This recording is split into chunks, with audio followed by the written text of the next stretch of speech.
start recording then. And then queue up the intro video. I still have some things to do, but it's fine, we can just leave it live.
I'm ready.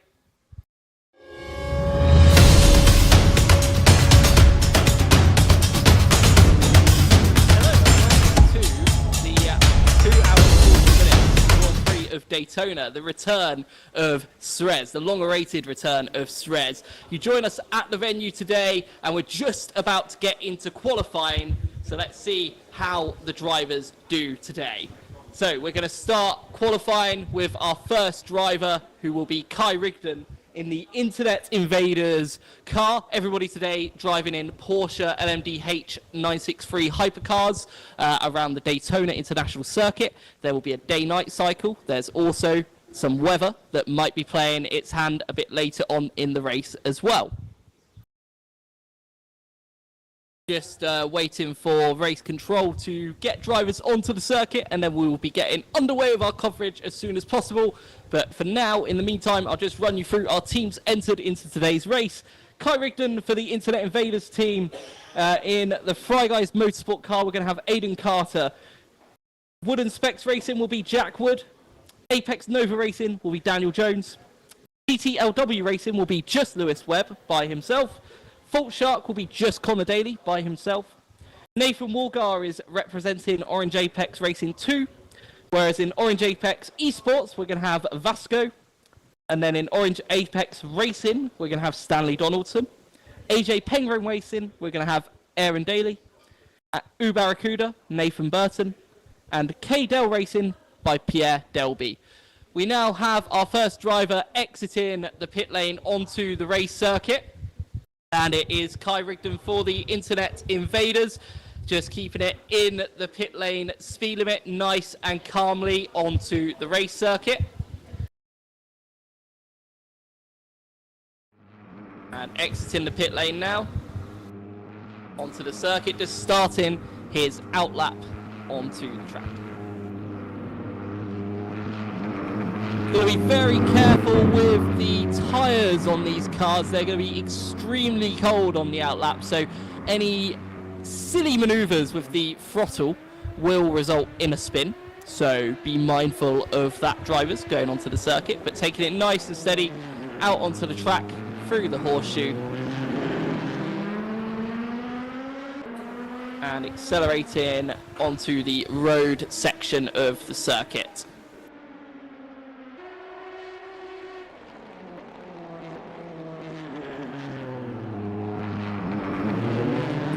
We have 12 teams entered into today's race, some of which driving by themselves, some of which on their own. We have plenty of interest for the championship, and our next round is going to be Sebring in the Chevrolet C7 GT3 Corvette.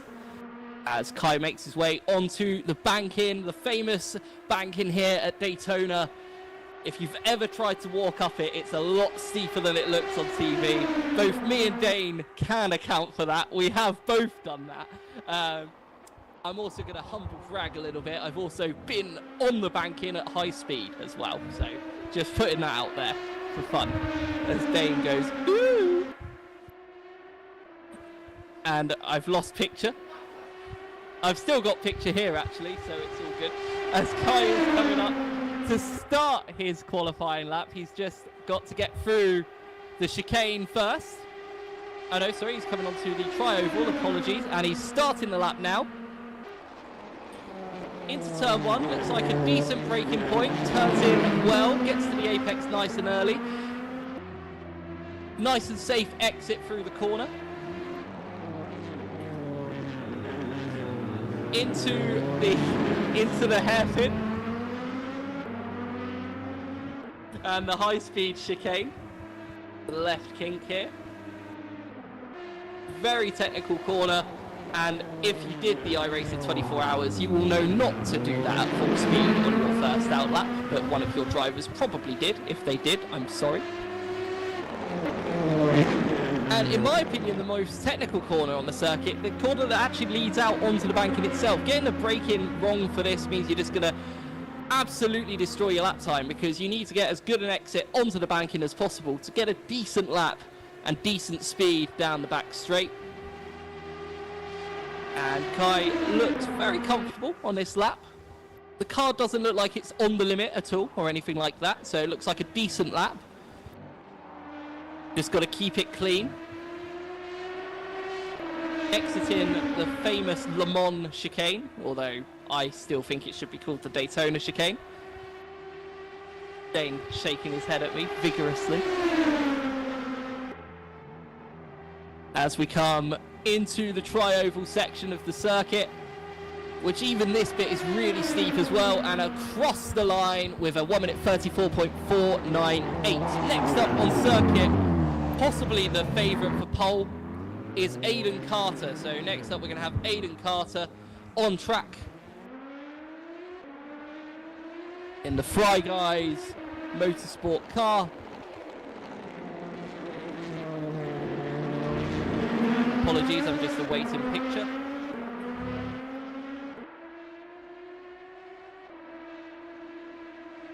Apologies for this, I have no picture, so just 1 second. Okay. So bear with me, I'm going to move position from the sofa to the office, so bear with us for technical difficulties. I'm sure Aiden's lap is being covered on the stream, I just can't see it, unfortunately.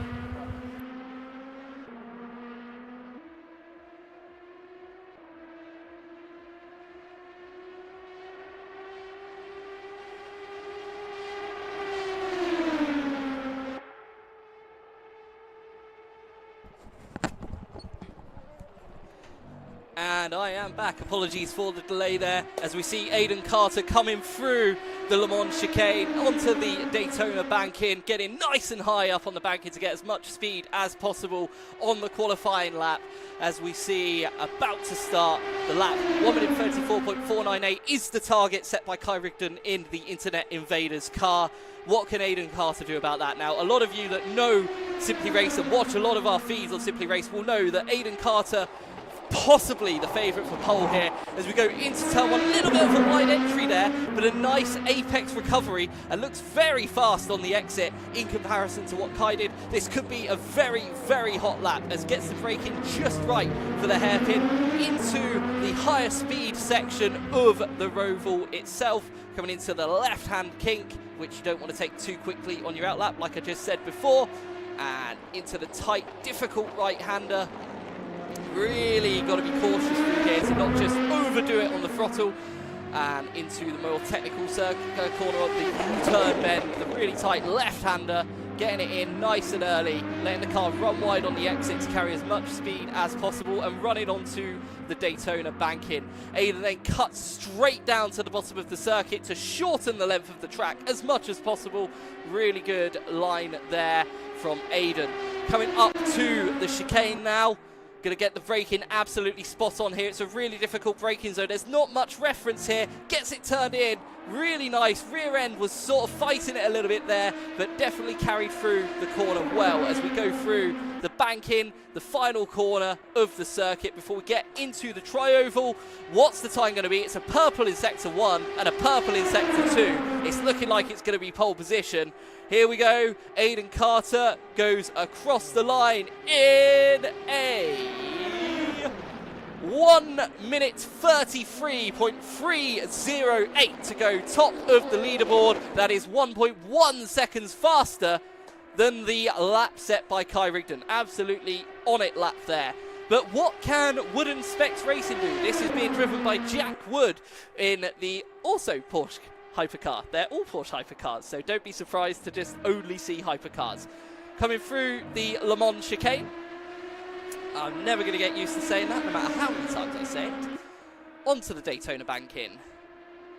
Just a beautiful circuit, just in general, this track. Really steeped in history, and endurance-wise, it's just a phenomenal track, just in general. Just a really cool circuit, very close to the beach where I got horrifically sunburned, but that's another story for another time. Anyway, into turn one for Jack Wood.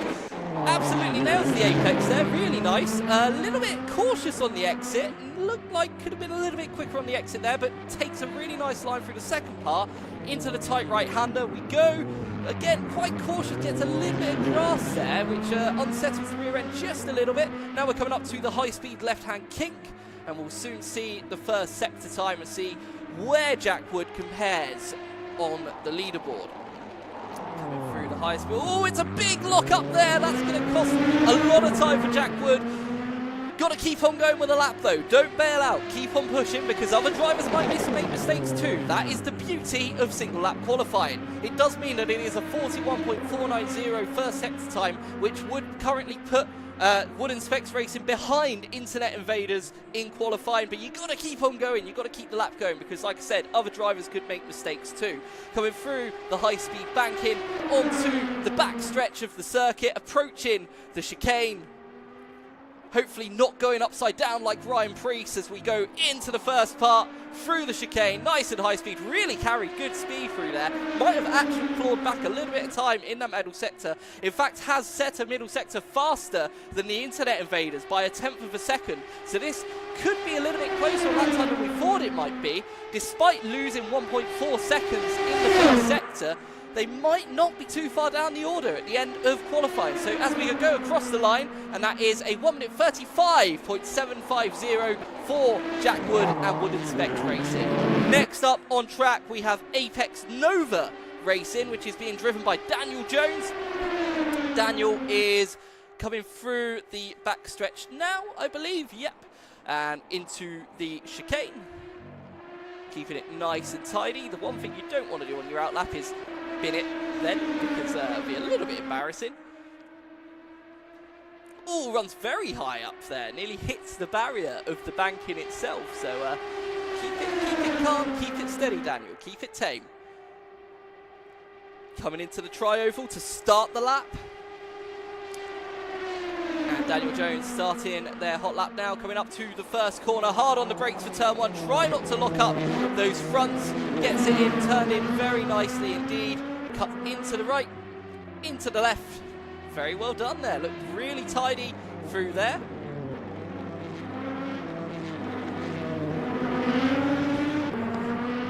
Looked extremely tidy through there. Apologies for that, still recovering from a cough I had about 4 months ago. Still lingering, so apologies if I do interrupt commentary with coughs. Anyway, back to the lap, the thing that people are actually interested in. Also, hi Dan, I know you're in the Canaries, but I also know that you're definitely watching this, so hello. Anyway, a 41.146 first sector for Daniel Jones in the Apex Nova Racing car. Coming into Sector 2, we'll see how well he does through Sector 2. At the moment, that would put him in between Internet Invaders and Wood and Specs, so very close between those cars at the moment. As we come up to the second sector into the Le Mans chicane. Hard on the brakes, get it turning. There was a little second stab at the cherry there, second bite at the cherry, I should say. It looked a little bit awkward on the way in, just like the car just wouldn't turn in as much as Daniel expected it to there. So that's going to cost them a little bit of time. Their middle sector time is almost identical to Wood and Specs Racing, literally 0.02 of a second difference. So it's going to be quite close, potentially, between these two. They might pull just ahead of Internet Invaders. They do not, but it is a purple final sector at 18.556. So a phenomenal final sector there for Daniel Jones to put them in P3 currently on track. Next up, we have Lewis Webb in TTLW Racing. Just coming onto the back stretch now to get some tyre temperatures, brake temperatures, but no one has come close to that 1:33.308 set by Aidan Carter. A very, very impressive lap time. I'm not sure we're going to see it bested. We do have some very fast drivers to come, so I don't want to just say it's completely out of the question, but that lap time does seem very, very ominous as we come through now the tri-oval of the circuit into the grandstand section of the track, the iconic Daytona venue, as we start the lap for Lewis Webb coming into the first corner. Interesting sort of line there, a little bit too much to the inside. It's going to run wide, yep, as I thought. Going to be a little bit losing time on the exit here, which is going to really affect this lap coming into the hairpin. Not going to have the same sort of speed going in. Almost locks up the fronts there, just about managed to get away with it as well. A little bit of a scruffy first sector here for Lewis Webb. As we come through into sector, still finishing up on Sector 1. We'll get a sector time very shortly. And a little bit hesitant through the tight left-hander there, sorry, right-hander. as we come up to the U-turn section of the circuit. And it is a 43.555, so yeah, very affected by those mistakes in sector 1, so it's going to have to be a really, really good middle sector. But this is exactly what I was saying earlier about Wooden Specs Racing, that you have to complete the lap, because you never know what's going to happen to your rivals. They might make mistakes too, they might go off the circuit, and you might then beat them, so you have to keep your lap going. That's the beauty of one-shot qualifying. As we come into the day, oh, a very interesting first stab at the wheel there, way too early, and then a correction just before we got to the chicane, but exiting now onto the high banking, and it's a 36.9 middle sector, so it's about 1.3 off in the middle sector of the next nearest car. We've got to keep on going, Lewis, keep on getting to the line as we come into the tri-oval. It's always interesting to see as well the other drivers just waiting for their go. Some choosing to sit in the car, others choosing to stand around. And it is a 1 minute 39.209 for Lewis. And a nice final sector there as well. As we now join the Fault Shark team, which is being driven by Connor Daly. No, not the one from IndyCar, the one that races here at Simply Race. I'm sure he is very, very, very tired of that joke, but I will not stop saying it. Could be worse, you know, could be a worse person to be compared to. But I'm not going to say that on air because I don't want to get cancelled. Anyway, moving swiftly on. Connor, I think, is going to be a dark horse here and might actually challenge Aiden's lap. So as we exit turn 1, it is a really nice, tidy turn 1, carrying lots of speed, cutting the little chicane perfectly as we come into the hairpin section of the circuit. A little bit squirrely at the rear end there. It's going to lose a little bit of time on the exit. Now, you really don't want to lose time at that hairpin because coming through here, the really high speed left-hander, the kink, if you lose speed, you're just going to be slow through it. So it's just rubbish lap time. That was terrible commentary, I apologise. We go into a right-hand corner there, really keeping it nice and tidy as we get into the U-turn section of the circuit. I know that's not what it's called before you will comment that, as we go onto the high banks of Daytona here in Florida. As you can tell, it's been a long time since I've commentated on anything. A little bit rusty. Going to need to take some WD-40 after qualifying, I think. As we go through the high banks of Daytona, watching Connor's lap. In Sector 1, Connor has done a 39.5, which is about 4/10 off of Aiden, but it's looking very good for P2, which is currently being held by the Internet Invaders. So still doing well. We actually have a member of the Internet Invaders helping us on the stream today, and they've just put in a purple middle sector of 34.989 for Fault Shark Racing. That's an amazing middle sector. That is 3/10 quicker than what Aiden managed. So it's going to be all about this final sector then. What sort of exit did Connor get? And it is pole position. What a lap time there for Connor Daly. A 1 minute 33.060. Weirdly enough, I didn't curse him by saying I've got a feeling he's going to be an underdog for pole, but great job by Connor Daly as we now move on to our first of many of the Orange Apex Racing teams. Now this is Orange Apex number 2. I just want to make that clear. I know it's only showing Orange Apex Racing there. We're going to try and change that for the race because that is a little bit confusing for all of us involved.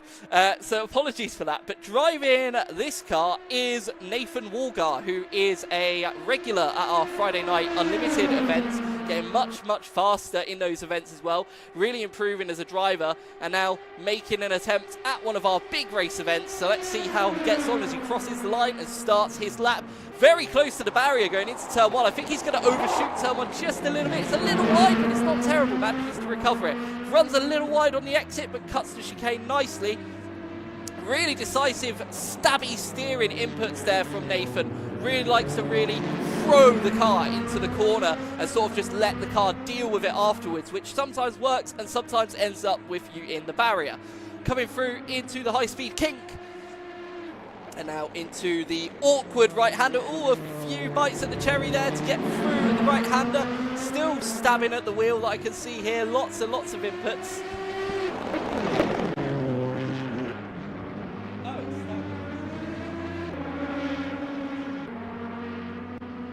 Okay, apologies for that. Apparently it is Stanley Donaldson that is driving that car. My information is incorrect. for whatever reason. Apologies for that. But it is a 39.6 to 8 first sector by Stanley. Very, like I said, big stabs at the wheel from Stanley to get the car into the corners. And nice looking chicane there, to be honest. Very nice looking chicane. Good exit. Let's see what they do in the middle sector. A 35.052, which is faster than what Aiden did in sector 2, but still about 3/10 away from sort of Aiden's lap time in the grand scheme of things, as we come through and right on the red, yellow and black line there. A little bit dodging the track limits, but it should be okay, and goes P3 overall, 1 minute 33.384. Good lap, very good lap. Next up, we now have Orange Apex Esport, and I'm hoping that it is Neil Harris on board. If it isn't, then I'm going to be having words. Is it Neil Harris?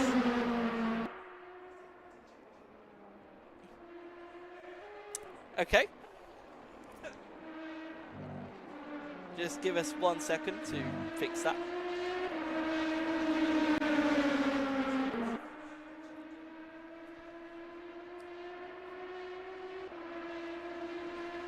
It's fine. Who is it?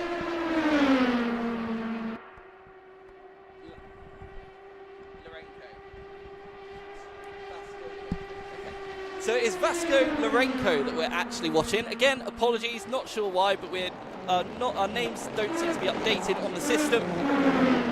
I do apologise, but anyway, very wide exit from turn 1, all very squirrely, almost completely messes up the lap before it's even begun, but you've got to keep on going, even though those tyres are going to be a little bit dirty, a little bit overheated now. Keep it on going through the second sector, well, first sector, sorry. There's going to be a drinking game on how many times I mess up today. As it goes through, tight right-hander, exiting nicely. I've got the current pole position sitter just staring at the timing screens just outside the commentary box. Ooh, very wide there on the exit. Almost goes straight into the barrier, but it's a 39.9 first sector, which puts them around P4 on the track at the moment. So let's see what the middle sector does for Vasco. Hopefully it is quite a nice one, but I think they're going to lose a lot of time from that U-turn. So you're going to have to get an absolutely mega chicane. Through the middle sector we go, and it's a 35.2, which is a very decent lap time. Sector time. I think they're still on cue to be around 3rd or 4th. Maybe going to jump into 3rd place, but we'll see. We'll see how they do it. It's looking like a pretty tidy lap. Getting very close to the yellow and black like Stanley did, and goes P4 with 1 minute 34.094. Now for our last of the Orange Apex drivers, I hope this is correct. And I'm hoping that this is Nathan Walgar. It is! Fantastic! Now we see Nathan Walgar, who I've already told you about. So I try not to repeat myself. But teammates, I believe teammates with Gillen. Yep, awesome. That's so Gillen, young go-karting talent, has done a few events with us before as well. So this is going to be quite a nice, tasty team, to be honest. Let's see what they can do in qualifying as we go through the high banks at Daytona. There will be a day-night transition in this race as well. So it is going to get day to night and then back to day again throughout the race, which is going to be really fun. As Nathan starts his qualifying lap now. It's a bit of deja vu as we go into turn number 1. Nice early apex, runs a little bit on the grass, so that's going to push the car a little bit wide on the exit, but manages to deal with it quite nicely there as we come up into the hairpin. Nice wide entry. Ooh, a little bit too late on the apex, but should be able to carry some decent speed through the corner. Now it's going to be all about how much speed can Nathan carry through the kink. Cuts in nicely, yep, looks really good, really tidy lap so far, to be honest. Cuts in, oh, big lock up there though into the tight right-hander. Going to cost a little bit of time, but I think it's only going to really cost them about 0.2 of a second. It's a 39.8 first sector, which is a really competitive first sector. Puts them around there with the other Orange Apex Esport car as we go onto the high banks, a little bit wide onto the bank. So we'll see if that also affects Nathan. But quite a fast lap. It is looking like it's going to shape up to be a good lap. But your current race order, just before we get to that, is currently Fault Shark in P1, Fry Guys P2, Orange Apex Racing P3, Orange Apex Esport P4, Internet Invaders P5, Apex Nova P6, Wooden Specs P7, TTLW in P8. And now as we exit Sector 2, we now have Orange Apex with Nathan Walgar behind the wheel doing a... invalidating the lap. Okay, that's why my sectors didn't update. So that is very awkward for Nathan. This could be a back of the grid start because you don't get another go at that. That is the end of Nathan's lap. No time or no score, as they would say in darts. And we now join AJ Penguin Racing, the brother of Connor Daly, Aaron Daly. Not an IndyCar driver either, but Aaron at the wheel doing this race solo, just like his brother. So there is a definite brotherly rivalry, as Connor's very interested in this lap, looks extremely keen. In fact, I think you should commentate on Aaron's lap. I think you should. I think that'd be brilliant. No? Ah, that's a shame. I thought that would have been absolutely fantastic internet watchery, but you know, it is what it is, as Aaron starts the lap now. Oh, big lock up into turn 1. Manages to get away with it though. Probably lost a few tenths of a second, and the tyre's not going to be very happy. Might be a little bit too hot now to come into the... It's a little bit messy. I don't want to be mean, Aaron, but that was a little bit messy. Connor's looking very happy right now.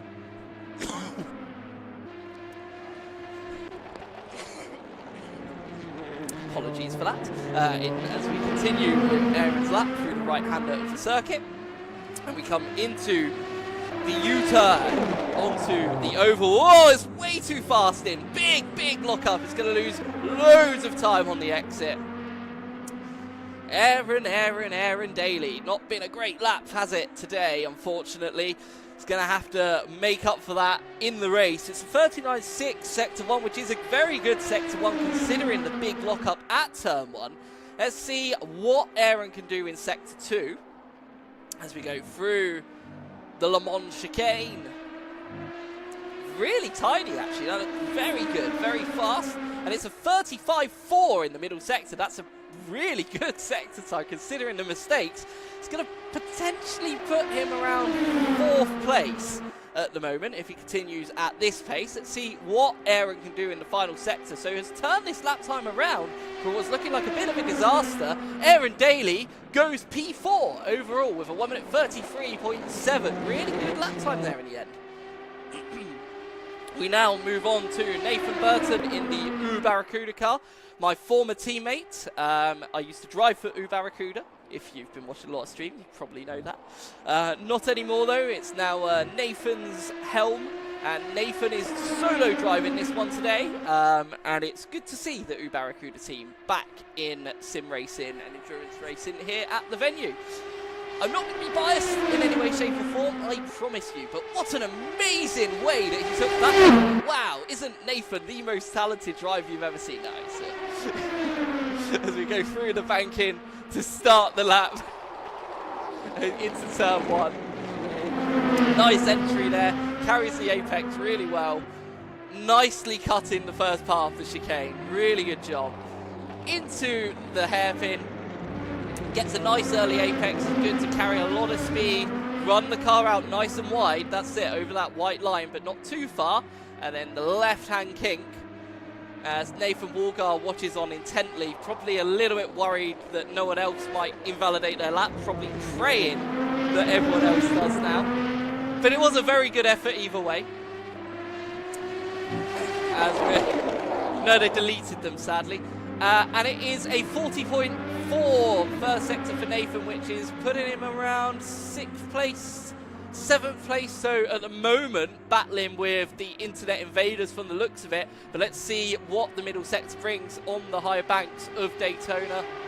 I'll drink every time I say high banks of Daytona. Enjoy that one. As we go into the Le Mans chicane. Nicely turned in. That might be close to track limits. I'm not too sure. There's no reaction by the pod, so I'm going to assume that it's okay, but it looks a little bit over on the white line there, and it is a 35-1 in the middle sector, which is a very, very competitive middle sector. So this could now start to challenge Orange Apex East as we go into the final sector, so potentially battling for P5 here.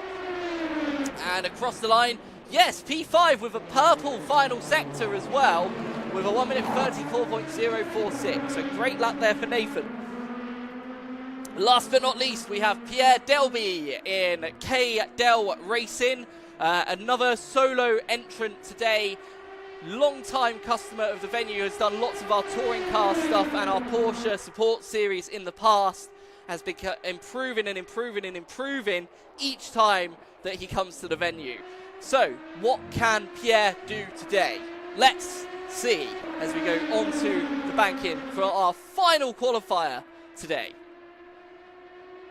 Kai Rigdon from the Internet Invaders looking on intently, probably wondering if P7 is safe.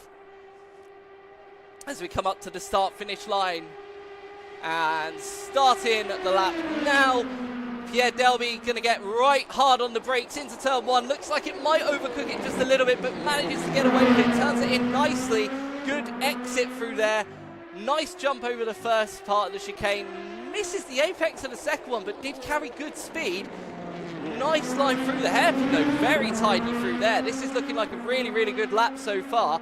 I'm expecting this to be right up there with Fry Guys and the Orange Apex racing car of Stanley Donaldson. I think it's going to be super close at the front of the pack. Really tidy lap. This lap's looking good. It's shaping up. I'm probably going to be proven wrong by the sector time and look like an absolute moron when it comes up. But no, it's a purple first sector. A 39.371. What a lap this is shaping up to be. Really tidy exit as well onto the banking. This is looking really, really good. Only one big challenge now for Pierre, and it is the the Le Mans chicane. We're approaching it. How's he going to do? Turns in nicely, a little bit hesitant there, a little bit of a messy first part of the lap, but really nice through the second part, carries good speed. 34.9 in the second sector. It's going to be very close for pole position this lap. If Pierre has had a good exit from the chicane, he could just snatch pole position from Fault Shark. Pierre Delby is coming across the line, and it is going to be pole position for Pierre Delby for 1 minute 32.871 as applause thunders through the venue. What a lap! That was absolutely incredible from Pierre. Amazing. Wow, what a job that was from Pierre. Blown away by that. So we're now going to take a very short break while we go away just before the race begins. I'm going to see if I can grab Pierre at the sofa before we do that as well, after the break. And then we'll be getting the race underway very soon. Stay tuned. This is going to be a good one. Our favourite, Aiden Carter, to win the race, starting third place. Anything could happen here.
And welcome back to our coverage here from the Daytona Grand Prix, back to the Simply Race Endurance Series.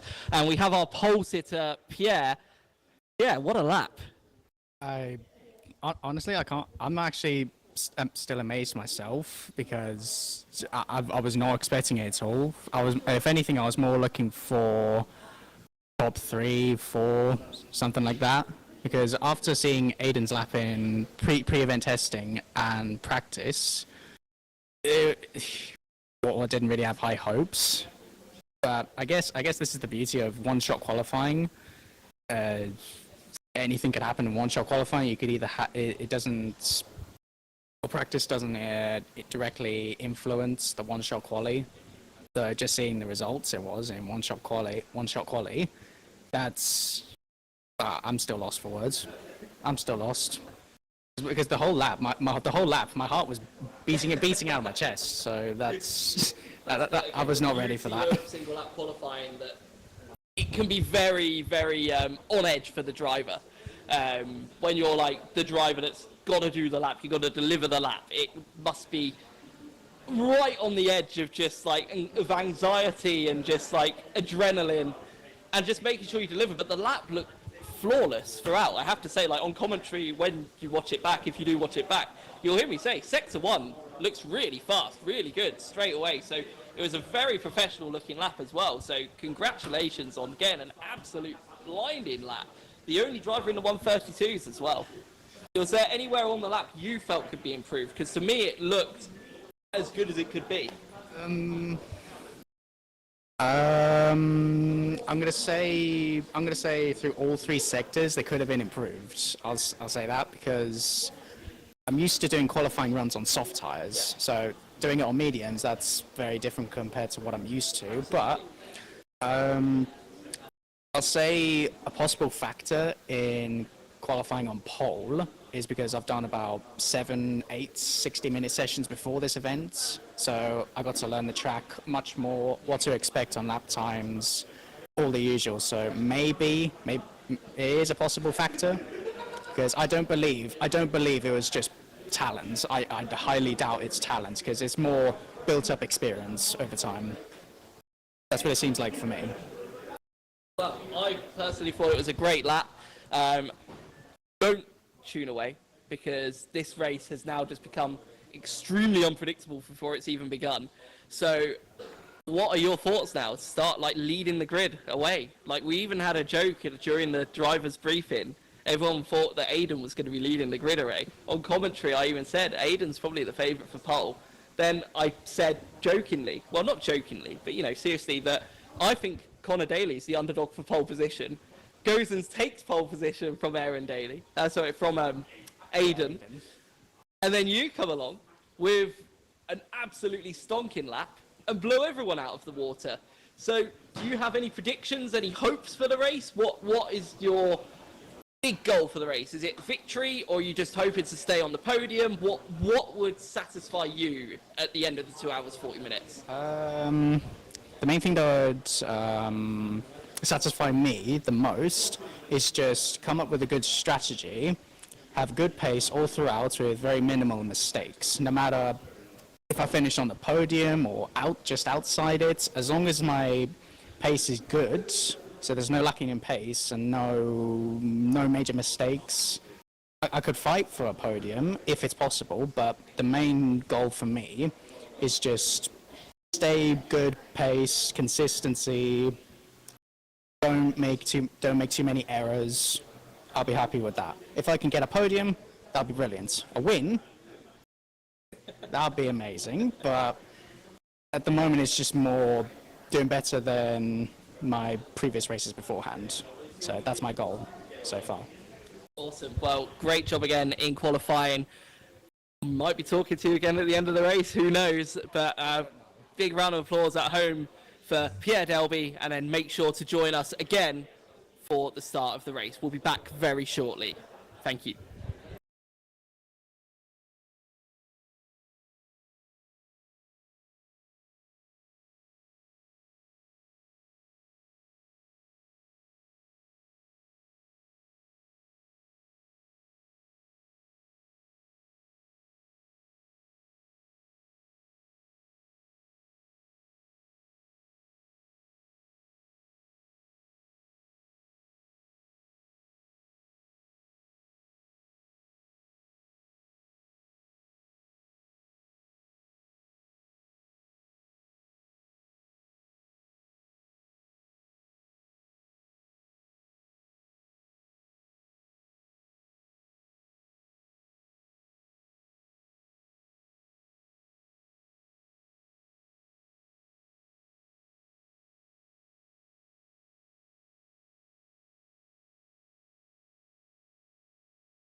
Okay, welcome back everybody to Daytona. We're just waiting for the start of what is looking to be an absolutely thrilling race today here at Simply Race for our return of the Simply Race Endurance Series. Thank you very much for your patience in sticking around with us. I know a lot of you have been waiting eagerly for this race to get underway. All 8 of you in the chat. Wow. Big numbers.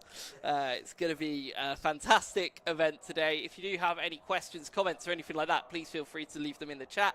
Keep it clean though, please. No unnecessary insults or anything like that. But we're very, very close to getting the race underway.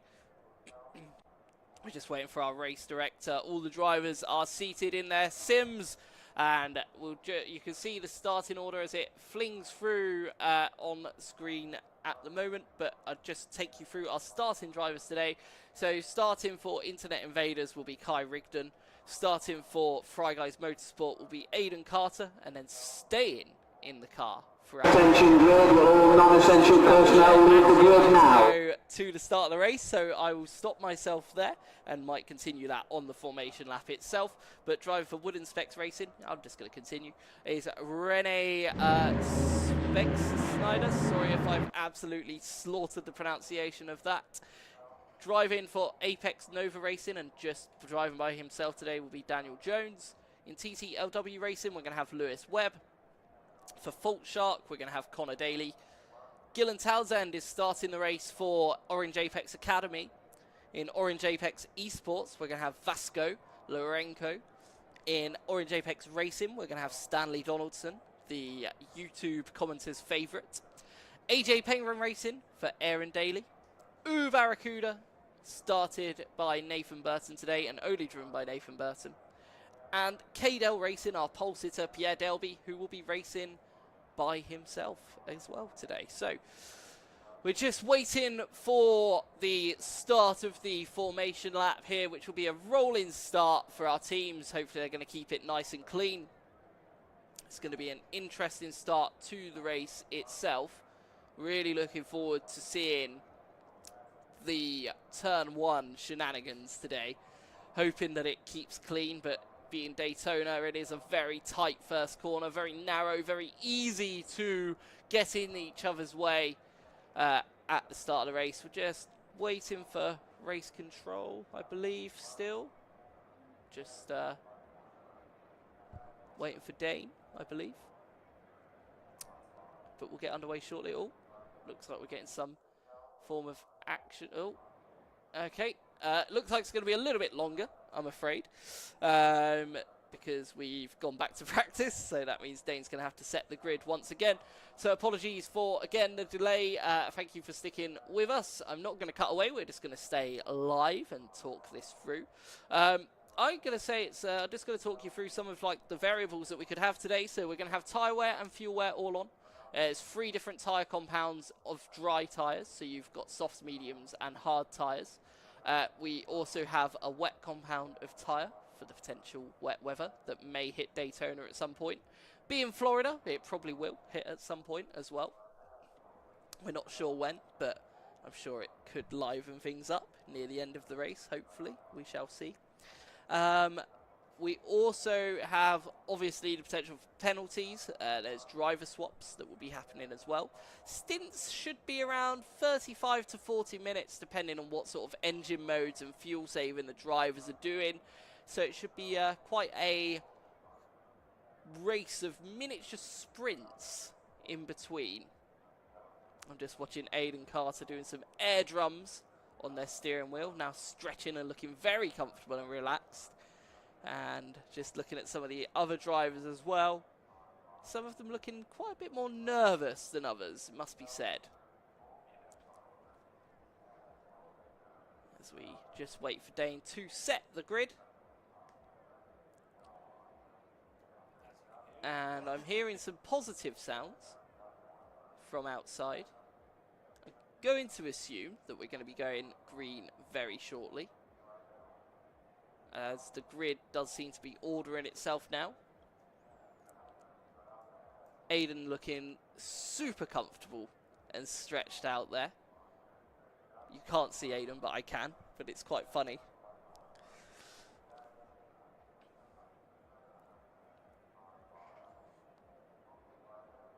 And we've got Gracie Thompson Racing saying, come on, Lewis Webb.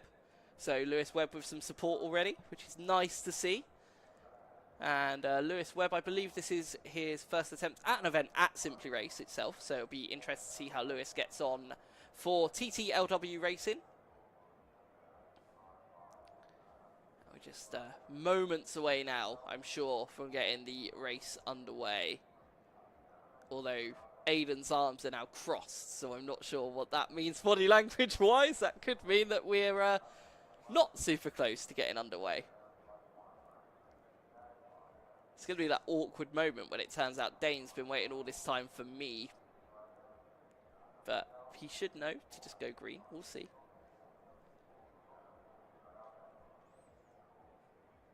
Now 6 o'clock here at the venue. I'm starting to think about dinner, in all honesty.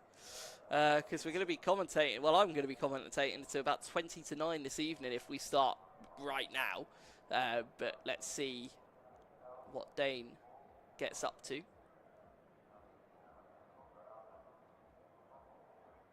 I mean, we're in warm-up. I believe we should be okay. I think he's probably setting tyres as well, because if he's restarted the weekend, he's going to have to do that.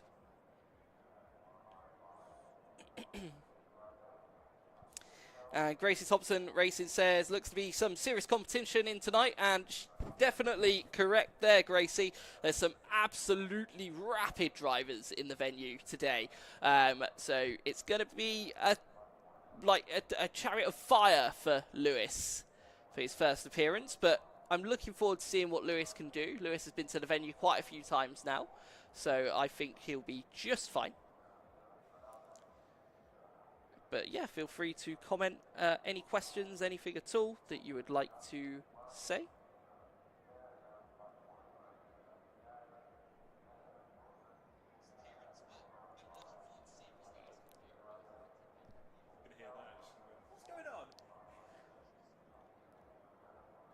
And I'm just waiting for some news from race control, just about getting the race underway.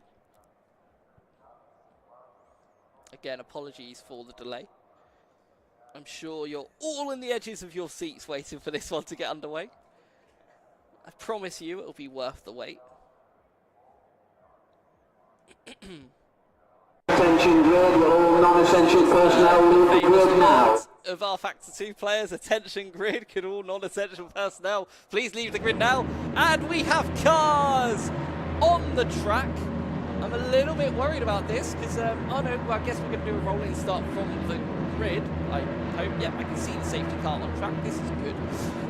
So we're going to start the race very, very shortly with Pierre Delby from KDL Racing leading us away.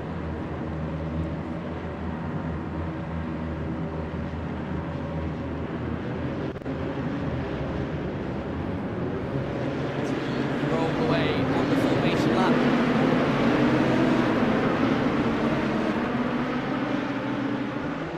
Everybody's staying nice and tidy. It's a little bit green to start with as we get things underway. It's a little bit messy at the back. Hopefully they also tidy that up, because we do need to have everybody formed up nicely for the start of the race and get the race underway.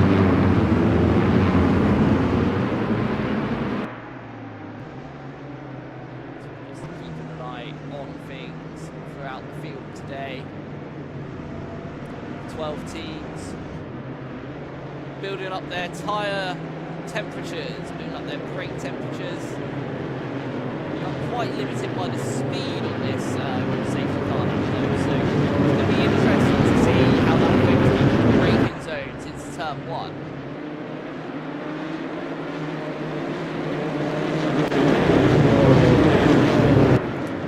Into tight hairpin.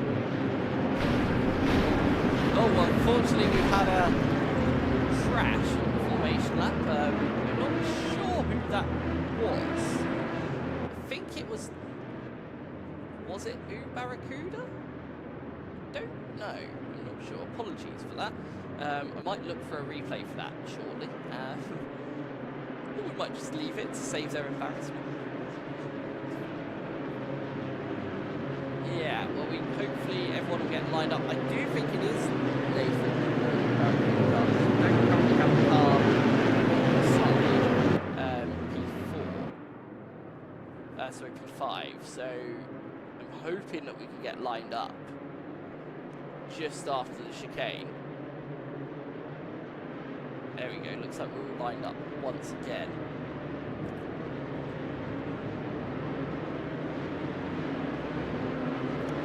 Now, the serious part of the start begins to come onto the high banks here at Daytona in Florida. And if you've never been to this race circuit, I highly advise you to go to a race there. Whether that is the Daytona 24 hours, whether that is the motorbike race, the 250 at Daytona, or there, I highly implore that you go to this magnificent race circuit. And the safety car is going to make a dive into the pit lane, and it does, which means we're about to go green here at Daytona. Who's going to get the best getaway? And Pierre drops the throttle and gets a fantastic start as we go into turn number 1 now.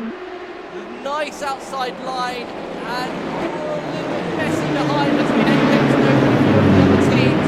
But looks all okay as Internet Invader's a little bit wide. There's 3 cars abreast coming out of turn 1. Orange Apex Racing and another car involved there in an accident.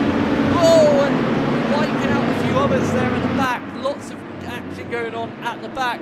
But at the front, Pierre Delby has pulled out a nice, healthy lead already of about half a second, I would say, to Full Shark Racing. And then we've got Prix guys looking all over the back of them.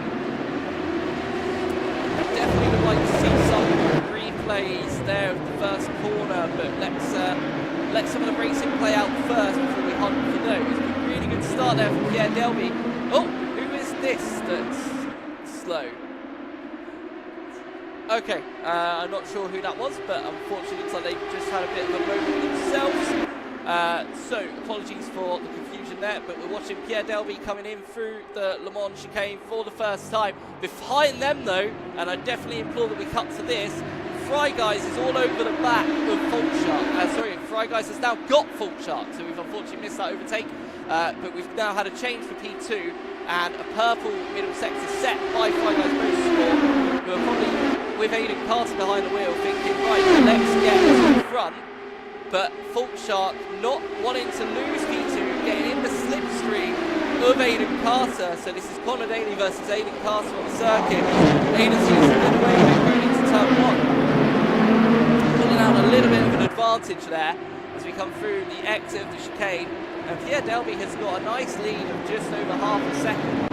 However, Aidan Carter's lap time is very, very spicy in the middle sector. So it's going to be a very close race between these two, I think. We've also got some purple sectors from Barracuda down in P7 in the final sector, which is a nice lap for him. I'm guessing right behind some slipstream. The slipstream here is on the bottom. And just going to scroll through the order just to see who's got to that. So the Wood Inspect Racing, their first lap was at 1 minute 52.296.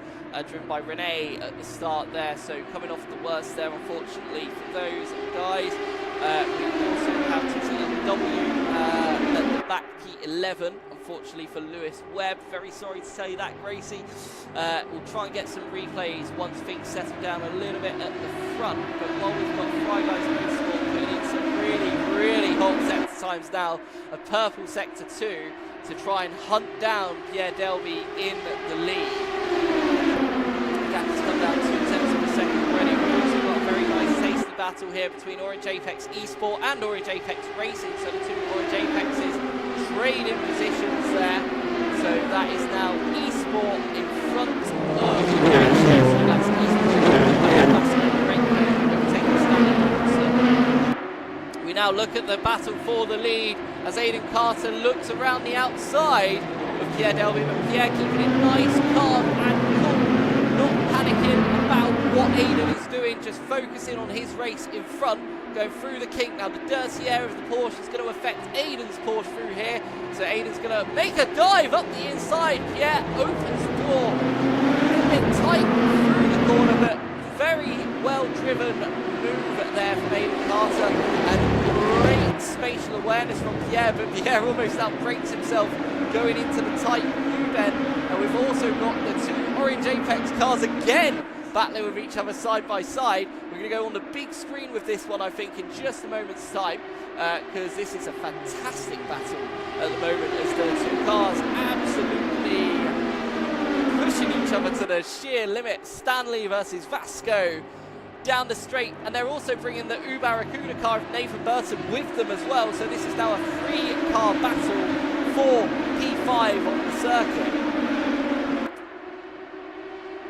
Currently with our top 3, top 5 I should say, is Fry Guys in first place, King down in second, Fault Shark in third place, AJ Penguin Racing fourth, so the two Daly brothers in third and fourth, and then the two Orange Apex cars again swapping positions as we go across the line. It's going to be quite tight into turn 1, they need to be careful with, because if they have a little bit of contact, what's going to happen is that's going to open the door for Nathan to get both of these cars. We've also got some very tight. Whoa! Look at this from P2. Fault Shark takes second position from AJ Penguin, and Pierre Delby is now dropping down the order in the KDL Racing car. So quite a messy lap that last lap for Pierre. 1 minute 34, which is nowhere near the pace that the other drivers are setting around him. Aiden Carr's putting in 1 minute 32.2. Qualified pole position by 6/17 seconds. So that is the sort of pace that Aiden Carter can show. And look at this, side by side for the two Orange Apex cars once again as we go onto the banking. This is absolutely phenomenal racing really early on here at Daytona. You'd think that they're battling on the final lap at this rate. And Nathan just docking out the slipstream there a little bit, thinking about feigning a move into the chicane. Because what the two Orange Apex cars can do is just work together. We've got a battle for P2 here as well, really good battle for P2. Fault Shark all over, have AJ Penguin Racing all over the back. So this is the two Daly brothers. So we've got Connor Daly and Fault Shark, Aaron Daly in AJ Penguin Racing, as they're side by side across the line. And it's Fault Shark, AJ Penguin have outbraked behind Aiden Carter. And then Pierre Delby is now recatching them. And again, we now have all the chaos of the Barracuda car and the two Orange Apex cars as well. And there's 3 Orange Apex cars in this race. It's just very confusing. The Orange Apex Academy as well.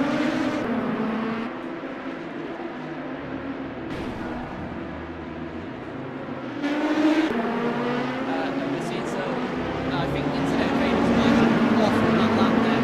Last lap being 1:46.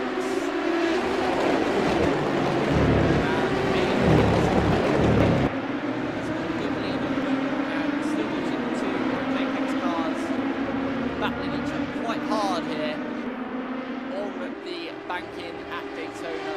They're right in the slipstream, but I've got a feeling that part of this is them just working together to try and get the absolute best like speeds and lap times, because they'll be burning less fuel if they do this as well. Like if they share the slipstream with each other, they will be burning less fuel.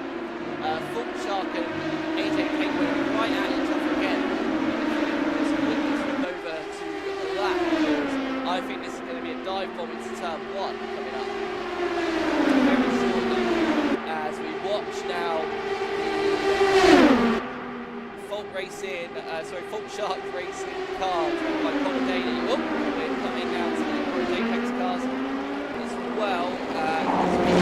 Not making this Orange Apex Racing around the outside of Barracuda. Barracuda runs wide and onto the grass. So the Orange Apex Racing car being driven by Stanley Donaldson makes a fantastic move on Nathan Burton. The trainers on the steady. So Nathan must have slipped ahead at some point. That must have been a mistake when they were slipstreaming each other.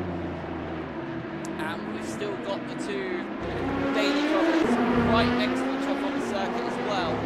And Internet Invaders are all over the back of the Apex Academy too. So there's plenty of battles going on the circuit.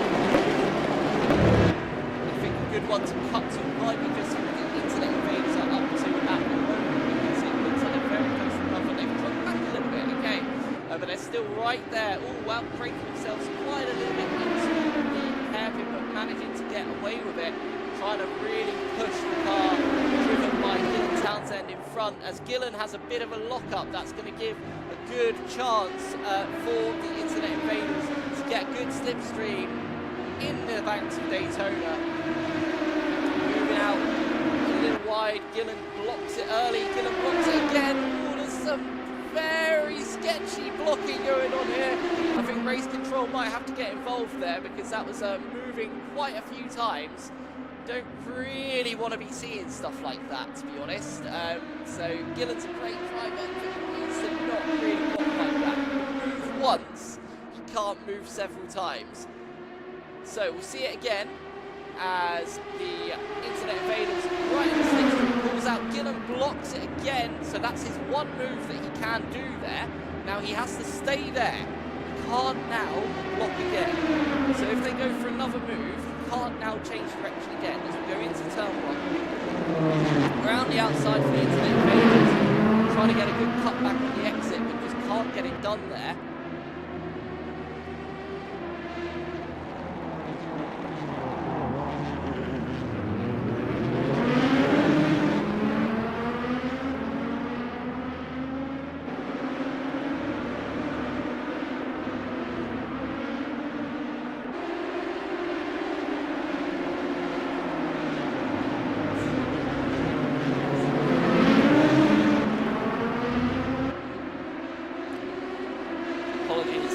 Letting the racing talk for itself at the moment. This battle is really heating up between these two.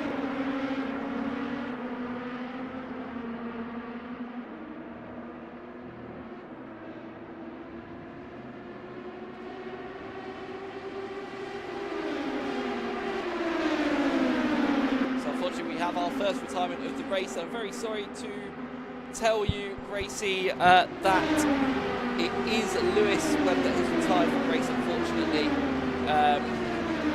Sorry that the cars are louder than me. We'll try and solve that very quickly. Hopefully that solves things there.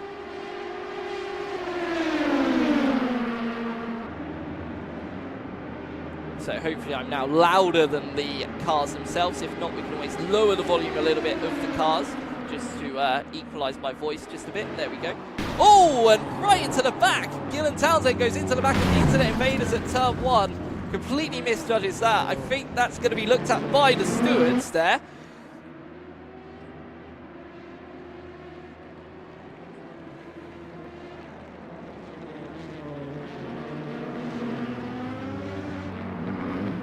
Big wreck there.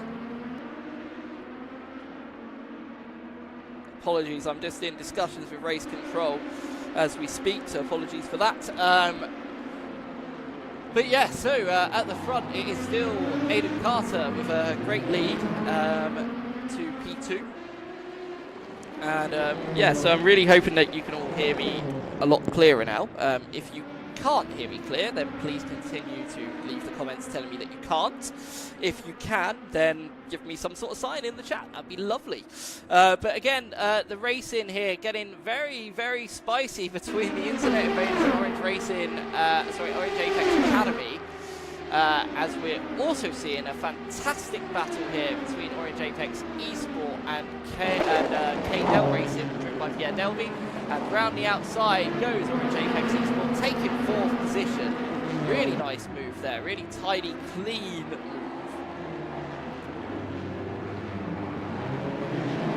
And just waiting for any updates from race control. But I think there's going to be some protest going on from the Internet Invaders because they got absolutely rammed into there at turn 1.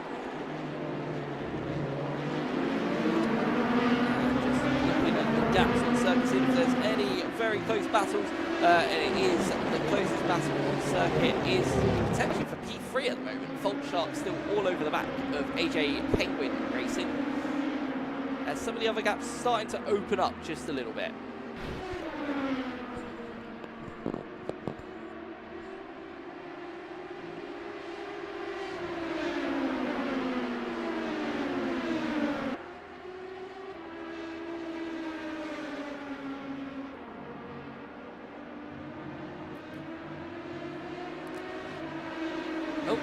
got Pierre Delby off the track there. Our pole sitter, yeah, unfortunately there.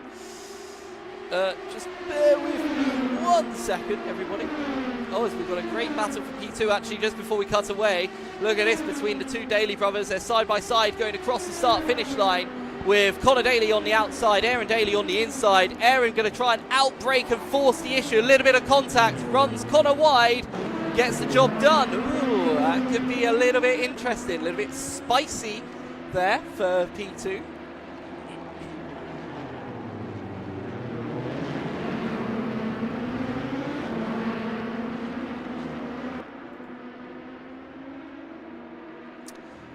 And we're potentially going to have a decision on the Orange Apex Academy car and the Internet Raiders very, very soon. Race Control very seriously looking at that one because that was a very big impact there going into turn 1. I think it will be a drive-through penalty at the very least.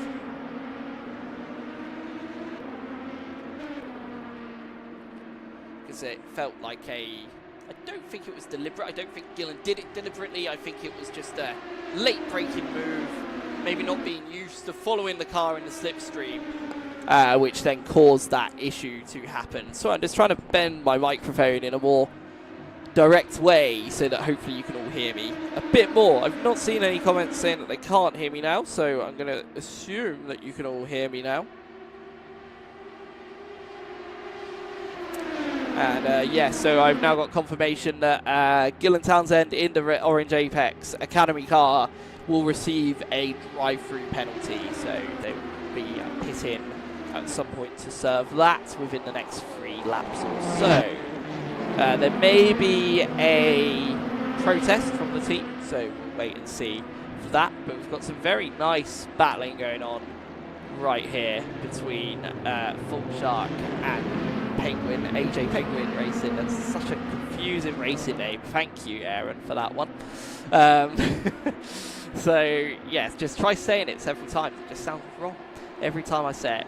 Either way, we've got a lot of racing left to go. And this battle between the two Daly brothers just does not settle because each brother wants to be the fastest brother. I mean, we all know what sibling rivalries are like. We have them here on the circuit playing out in front of us now. The two Daly brothers really going to push each other hard. Although the gap has opened up just a little bit. But yes, unfortunately as well, just confirming from earlier, in case you didn't hear me, unfortunately Lewis Webb has retired from the race, has chosen to pull out of the race. We're not 100% sure why. Unfortunately decided to exit the race. So we're down to 11 cars on the track, and I'm very sorry to tell you that, Gracie, who seems to be very supportive of Lewis. And we've got Apex Nova Racing now all over the back of Pierre Delby. Oh no, sorry, apologies, I'm seeing the gap wrong there. So we're not seeing that. We're seeing there was a gap of 9 seconds. The gap between Fault Shark now and Orange Apex Esports is now only half a second. So that's come down massively. Aiden Carter currently has a 10-second lead, which is quite extraordinary out the front there.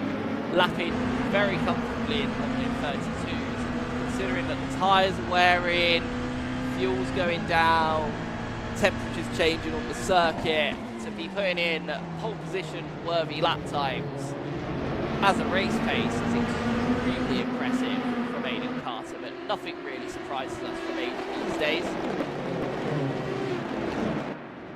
And just keeping an eye on this battle for P2, 3 and 4, because it does seem to be building up to some exciting racing. I'm just waiting for the Academy car to serve their drive-through as well, just so that we get a grand scheme of that to see that that's been served, although there may be a protest, but I can't see anybody talking to Dane at Race Control. I've seen some aggressive hand gestures in the venue, but that could be for other things, because that was definitely a penalty, in my opinion. So if those in the venue disagree with that, sorry, but I'm on the side of Race Control in that one. Yeah, I like Gillen a lot. Gillen's a great guy, but unfortunately that was a little bit OTT. Anyway, we've got Full Shark here all over the back with AJ Penguin Racing, and again bringing Orange Apex Esports with them. So this second, third and fourth battle is very, very, very spicy indeed. And I think with Aiden running off into the distance as Orange Apex Esports nearly absolutely loses the rear end there. Very lively with the throttle, but putting in personal best times as the esports car. Hence why this, oh, it goes very wide. Orange Apex Esports actually off the track there, losing loads of time, which brings in the Orange Apex Racing car back into the picture. And we now have two groups of cars battling. So we now have the two Daily Brothers again, and the two Orange Apex cars with each other again. So it's all repeating, it's all building up, and I think these are the battles that we're going to see throughout the event itself.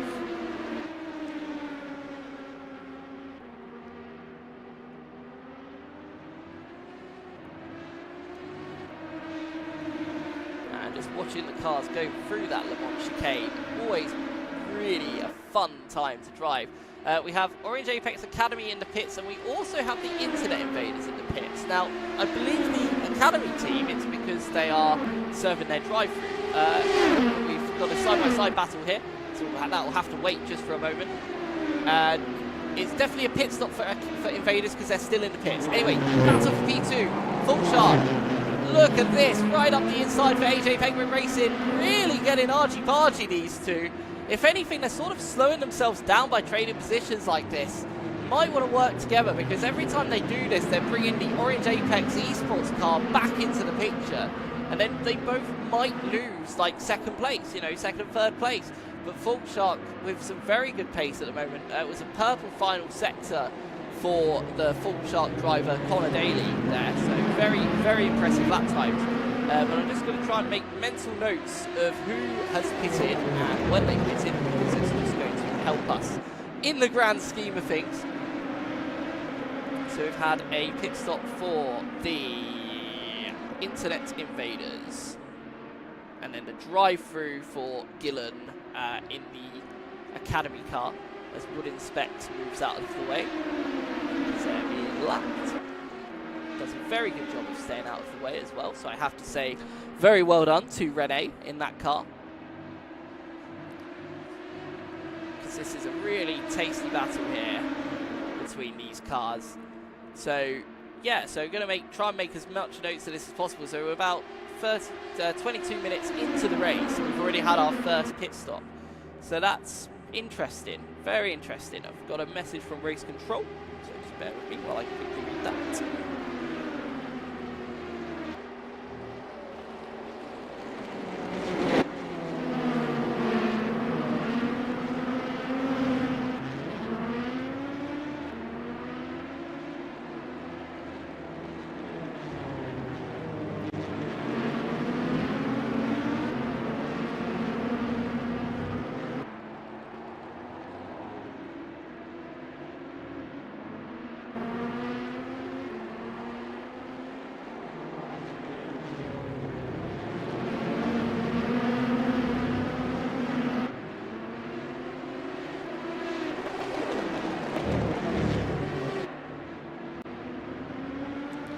Okay, so sorry, apologies for that. Back to the action. So still with this ongoing battle for P2 between the two Daly brothers. How many times am I going to say Daly brothers in this race? Probably quite a lot. But yeah, so get your questions in as well on the chat. Don't be afraid to leave some comments. Still haven't heard from anybody for quite a while, since they was all saying that they couldn't really hear my voice. So if you can hear me well and clearly, please do let me know, because that will really help us feedback-wise. I believe it's fine. It sounds quite loud to me, and the cars sound a little bit quiet to me now. So hopefully that's all sorted for you all now, watching at home. And we have 15 of you watching now, so we've almost doubled our viewing, as Lewis Webb's car is now removed from the race, so that is now an official retirement for Lewis Webb.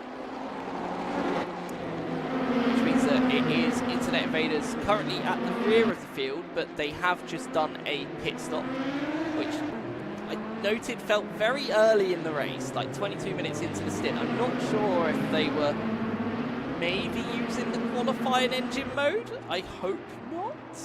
But potentially from that incident as well, maybe their tyres were quite heavily damaged in that impact at turn 1. Because that would make a lot of sense to me to then want to change tyres for that, because it was a big moment into the barriers. So it could be a sensible move there from the Internet Invaders to get those fresh tyres on.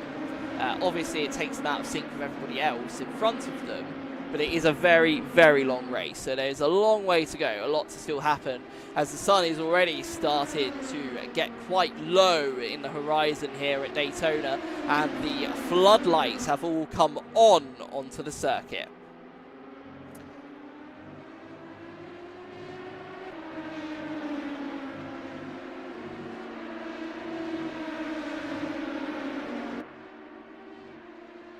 And the whole temperature of the circuit will change as well as the lights start to take over the sunlight, but the sun is coming down quite rapidly here as you're starting to see the headlights really light up on the track.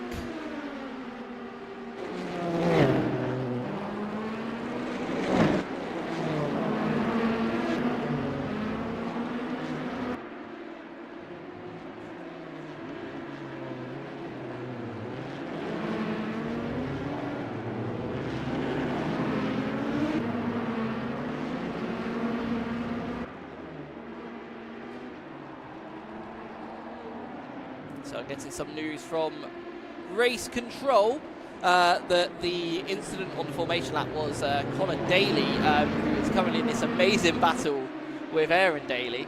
Apparently they had a screen freeze on the formation lap, which is unfortunately what caused that incident that we saw. So they had a complete freeze of the screen, which meant that they just couldn't do anything, unfortunately. So all fault taken away from that incident. So I just wanted to get that on stream. It's that beautiful sun is going down. Love that sunshine in Daytona. But trust me, if you ever go to this part of the world, this is your favourite part of day. And look at this round the outside. Beautifully executed into the chicane. Look at that. That was a clean move. Like Fernando Alonso overtaking Michael Schumacher at 130R. Just swooped in and took the position. Amazing driving there by Aaron Daly to get in front of Connor Daly in the Fault Shark car. And now Connor not letting that go easily, getting back into the slipstream, pulling in closer and closer and closer as we go into turn number 1. He thinks about it, but brakes a bit earlier.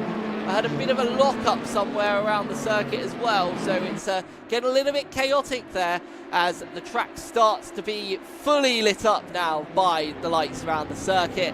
The sun has gone down, the air's getting cool, but you can still buy your freshly squeezed lemonade in the grandstand, which is one of my favourite parts about going to this racetrack. It's the most refreshing thing in the world when you are in that sort of levels of heat. It's fantastic. Anyway, I'll stop advertising Daytona now, and I'll start advertising this amazing race that we've got, where we've still got the second, third and fourth place cars really absolutely pushing each other. And we're still awaiting our main pit stops. We've obviously had the one pit stop from the Internet Invaders earlier in the race. And I just really want to make notes of these pit stops because it just makes my life a lot easier, which means I can pass it on to you guys nice and easily as well.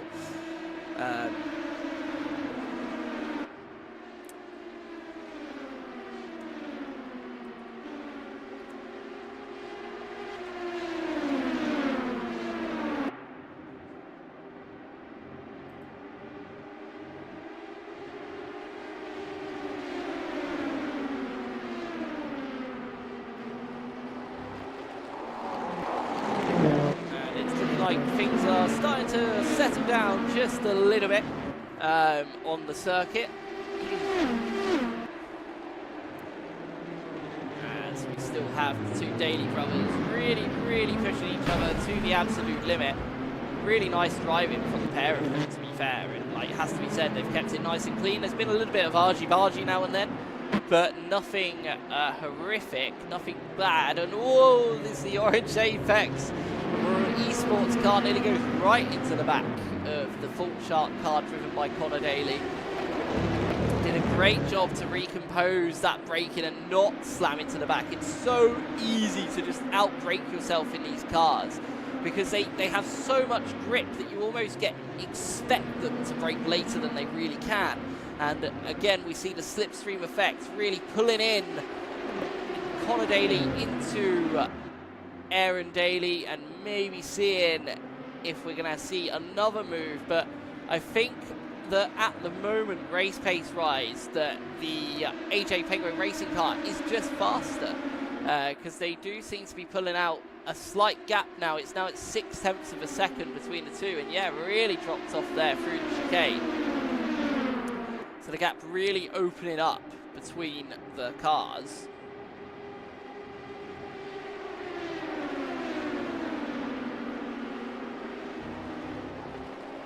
And still not had anybody else in the pit lane as it stands.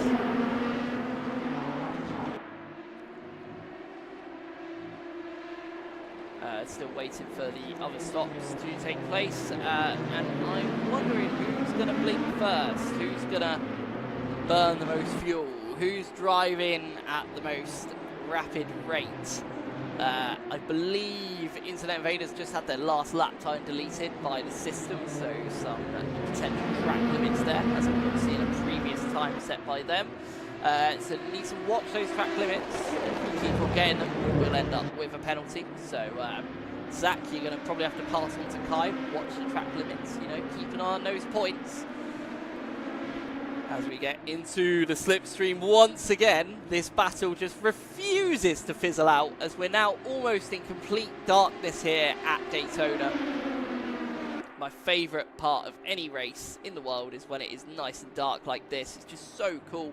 We've got another battle going on here between the Orange Apex racing car, and Apex Nova, is that? Or I believe that might be... Yeah, so that's the KDEL racing car and the Orange Apex racing car. Yes, that's closed up very rapidly. I believe that gap was around like 10 seconds at one point. That's now like right nose the bumper. So, and Pierre pulling out onto the wider line of the banking, so pulling out quite early, has such a speed advantage, but does back out of it a little bit there. I think Pierre ran into the wall just a little bit there, like so grinded on the barrier just a touch, which cost him quite a bit of time. So we'll have to sort of shape him up once again in the Orange Apex racing car to make another move on Stanley Donaldson. So that is Pierre Delby versus Stanley Donaldson, some of our younger drivers in the venue here, putting on a really good show for us tonight as well.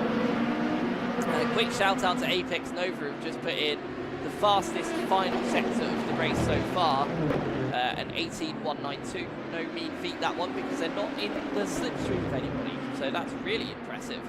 Gap for P2 and P3 is opening up just a little bit now to 0.8 and 0.9 of a second. So the cars we see on track at the moment, the closest battle on circuit, but it is now also opening up between the KDEL racing car and Orange Apex racing car. Bit squirrely there, coming into the Daytona, the Le Mans chicane, carrying speed. Whoop, as we zoom ahead to the cars in front. And, oh cool, we are still live on that one, apologies. We're still watching Pierre Delby trying to pull in the slipstream on the Orange Apex racing car of Stanley Donaldson. Moves, whoa, very left and right there. Moves out of the slipstream very early again. I think what Pierre needs to do, although looks like he might get the move done, that's going to be very late on the brakes going into turn one, but does get the job done. So amazing move there for Pierre. That looked like it was almost a bit too late on the brakes. So another amazing swoop of a move there from one of our drivers. And this is absolutely phenomenal racing. They're keeping it nice and clean, which is really cool and very difficult to do in these cars. Lots of downforce. Yes, very good mechanical grip, but being able to keep out of each other's way is a very difficult thing to do when you're racing each other as hard as these drivers are. Now at 34 minutes into the race, so we have 2 hours and 6 minutes left of the race to go. Still plenty of action that could come our way. Lots could happen. Aiden Carter still leading for the Fry Guys Motorsport team with a 17-second lead now. Nearly 18 seconds.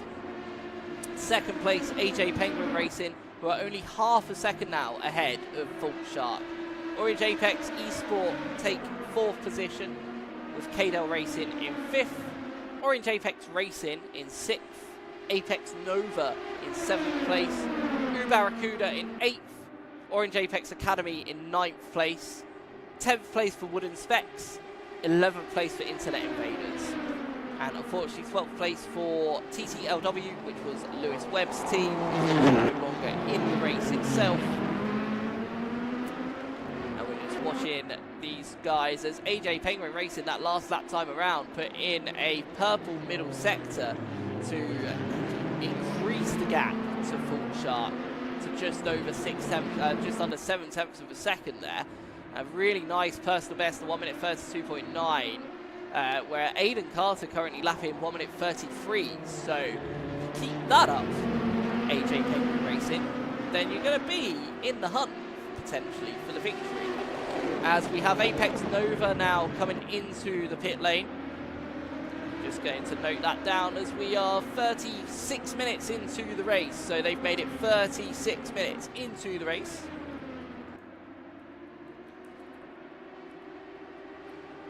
Noting down all of the pit stops just to try and keep you up to date as much as possible at who's where on the strategy, because it can be very confusing in these endurance races when you have cars pitting all the time, and if you don't know when they pit, it can just be very confusing as to where everybody is. So we'll try and keep you on top of that as much as we can as Apex Nova now leaves the pit lane.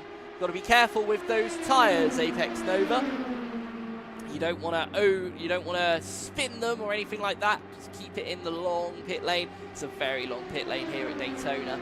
As we're still watching Fault Shark just going past Daniel Jones there on the circuit.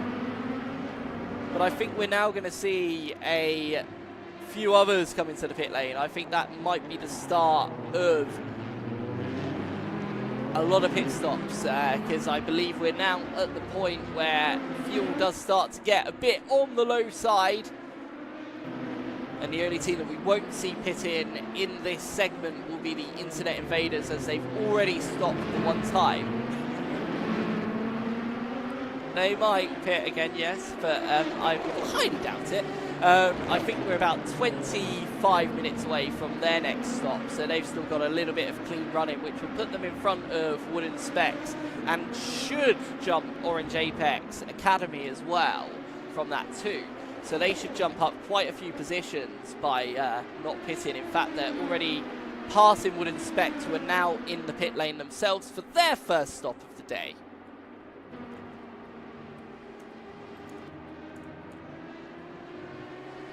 Oh, and they missed the pit box, unfortunately. Oh, they've still not got in there. There we go. Third time's a charm. It is quite difficult, to be honest. I don't want to laugh at them for that, because that is a very easy mistake to make. And I think Rene has done a good, consistent job to start the race. Kept it on the grey stuff for the most part. As we continue to watch P2 Fault Shark and AJ Penguin Racing come into the pit lane for their first stop. So they've been burning quite a bit more fuel than Fault Shark. So that's Aaron Daly into the pits. And we also have Orange Apex in as well, and KDEL Racing into.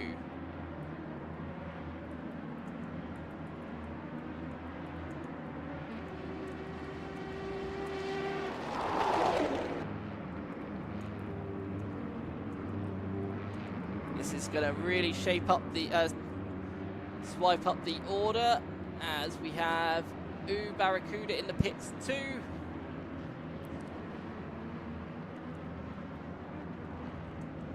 So just ignore the leaderboard for now, because that is team swapping position in the pit lane as Orange Racing Academy. Oh, and we've had a crash in the pit lane. I'm not sure who that was, I'm afraid, but that's going to get definitely looked at. as it is quite a narrow pit box here.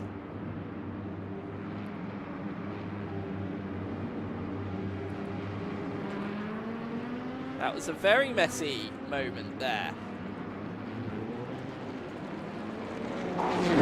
So I believe I'm now right in saying that we've had Internet Invaders, Apex, Nova, Wood Specs, AJ Penguin, Orange Apex Racing, Kate Dell, Barracuda and Orange Apex Academy all in the pit lane for their stops, and now Fault Shark now pit.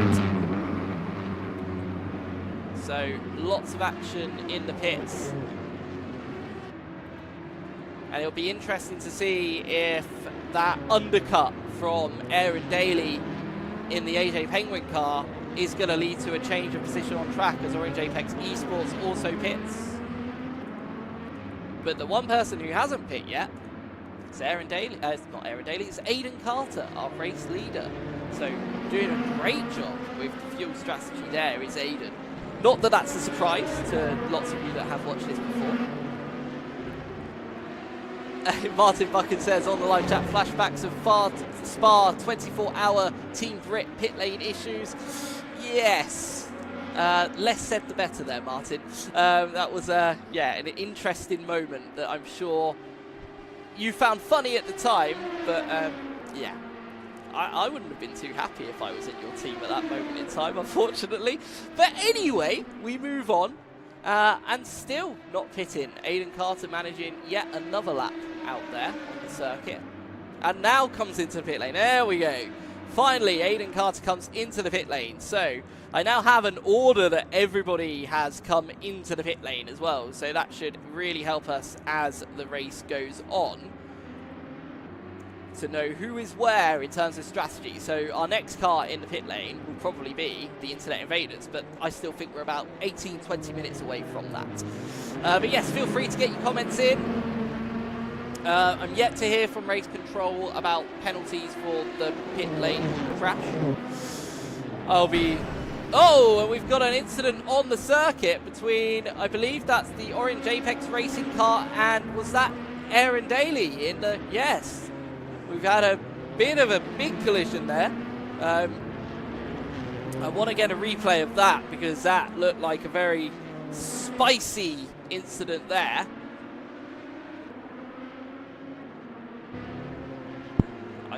I can do it.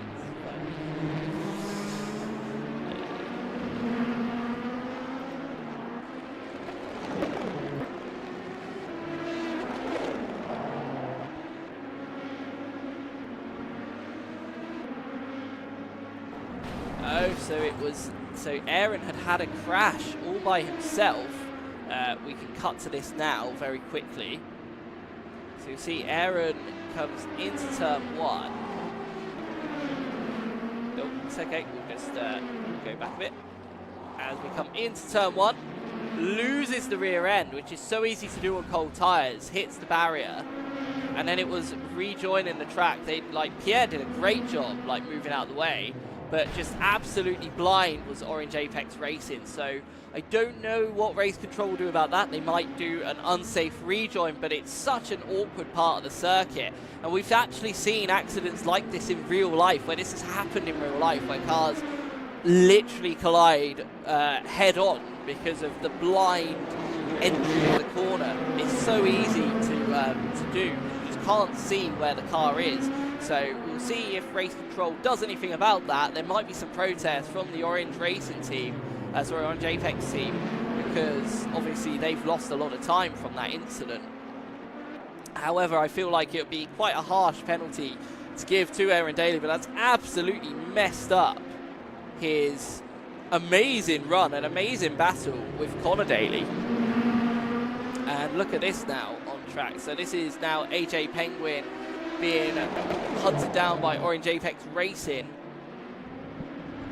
And what this has done is it's put Pierre Delby back in third place. But look at this. Onto the banking, we now have the Orange Apex Racing car up the inside. But Aaron Daly is not going to give this one up lightly. Really pushing it hard here between the two cars. So this is Stanley Donaldson versus Aaron Daly. Again, two of our younger drivers really going for it pushing each other to the absolute limit, and it looks like Aaron has managed now to get away with that. Potentially has very heavily worn tyres from that incident though, so we might actually see Aaron pit quite a bit earlier in the next phase of pit stops. What this does mean is the gap at the front is now very, very different picture, and it's all opened up quite a lot at the front now. So we've got Fault Shark in P2, Orange Apex in P3, and Pierre in P4 in the KDL racing car. And the gap's quite big to an extent that I'm starting to think that maybe some teams haven't took on tyres. And if that's the case, they would have saved a lot of time in the pit lane, hence these gaps on circuit. But we see a 20-second gap between Aiden Carter in the Fry Guys Motorsports and Fault Shark in P2, but then it's 10 seconds until Pierre Delby. We've got a yellow in Sector 1, which is still there, and it's gone now. Oh, I just saw someone rejoin in there, and I think that was Orange Apex Esports, so that's huge. They've spun out of a podium position there, so I'm just going to try and bring that up, because that's quite a big moment. So lots of moments for our podium contenders at the moment. And it looks like, again, it was all by themselves. So we're coming into the sort of hairpin on the circuit. Just outbrakes that little bit. You see, just makes that little lockup. And then on the grass, just puts the throttle down that little bit too much. The hybrid kicks in and spins the car around. So easily done in these cars. And then does a great job rejoining the circuit, it must be said. So now that's almost brought back status quo between those two cars, between Orange Apex Esports and Aaron Daly. But now, ironically, Aaron Daly is now back ahead again. So lots going on after the first pit stops here. We have another yellow flag in Sector 1. What could it be now, as it clears quite quickly? So I don't think that was as serious an incident. But there is so much going on the circuit. It's hard to look away. It's also hard to know where to look next. And just looking at the pace that Aiden Carter's putting in at the moment, and it is absolutely phenomenal. I'm not sure how they managed to do it. It's beyond talent at this point. Just absolutely mind-blowing pace, just all the time, just always fast. And Fault Shark, Connor Daly in P2, and Pierre Delby in P3 back on the podium at the moment. We'll be very happy with that after dropping down, it must be said, after a fantastic pole position. Definitely dropped down quite a lot of positions in that first stint. But now back into P3, and this is what endurance racing is all about. Also, Internet Invaders have jumped Orange Apex Academy and Wooden Specs Racing, but that is all a little bit up in the air because Internet Invaders have to go back in the pit lane at some point. They do have a 73-second gap to Orange Apex Academy. If they can keep it around that sort of gap, they might be able to rejoin just in front of them, and then we'll see that battle recommence once again. Because it is around a 1:10 sort of pit stop here. It's a very, very long pit stop, and it's a long time that you're in the pit lane as well. And look at this, we've got a nice tasty battle between the two Orange Apex cars, the racing and the esport team. Getting nice and close on the race circuit once again. So Orange Apex Esports wanting to make up for the lost time from earlier. And Nathan having quite a nice lonely race as well in the Barracuda car. But lots happening on the circuit. All of it very good fun. And I hope that the drivers that are racing today are having as good, as fun of a time as I am watching them absolutely race each other as aggressively as they possibly can.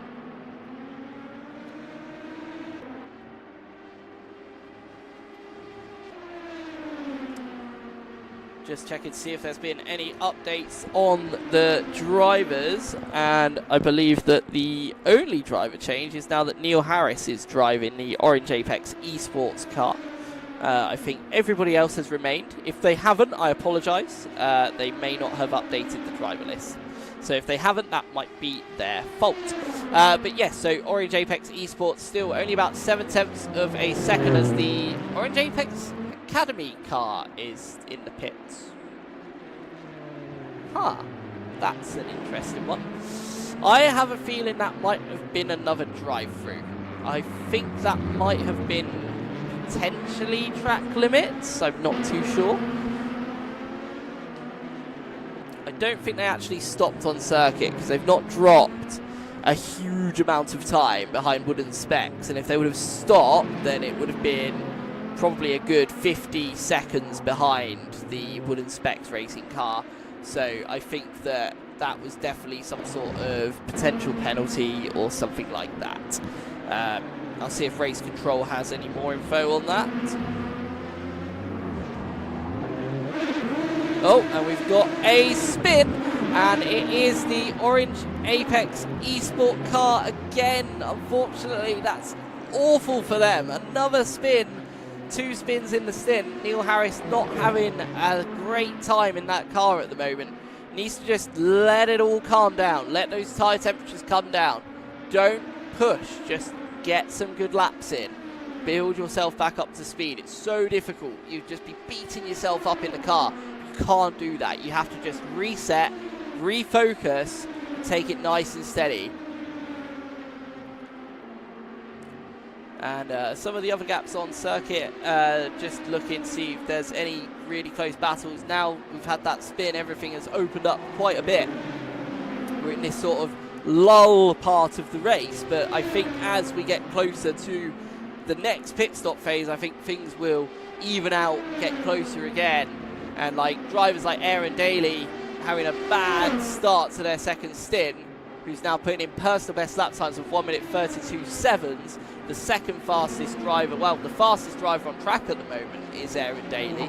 So with some absolutely stonking lap times, you know, gaps to like Pierre Delby are going to come down because Pierre is lapping in the 1 minute 34s and Connor is also lapping in the 1 minute 34s. So if Aaron can keep that pace up in this stint, that gap is going to really shrink between those two cars, and then he might be back in play for second place as we get closer to the next pit stops.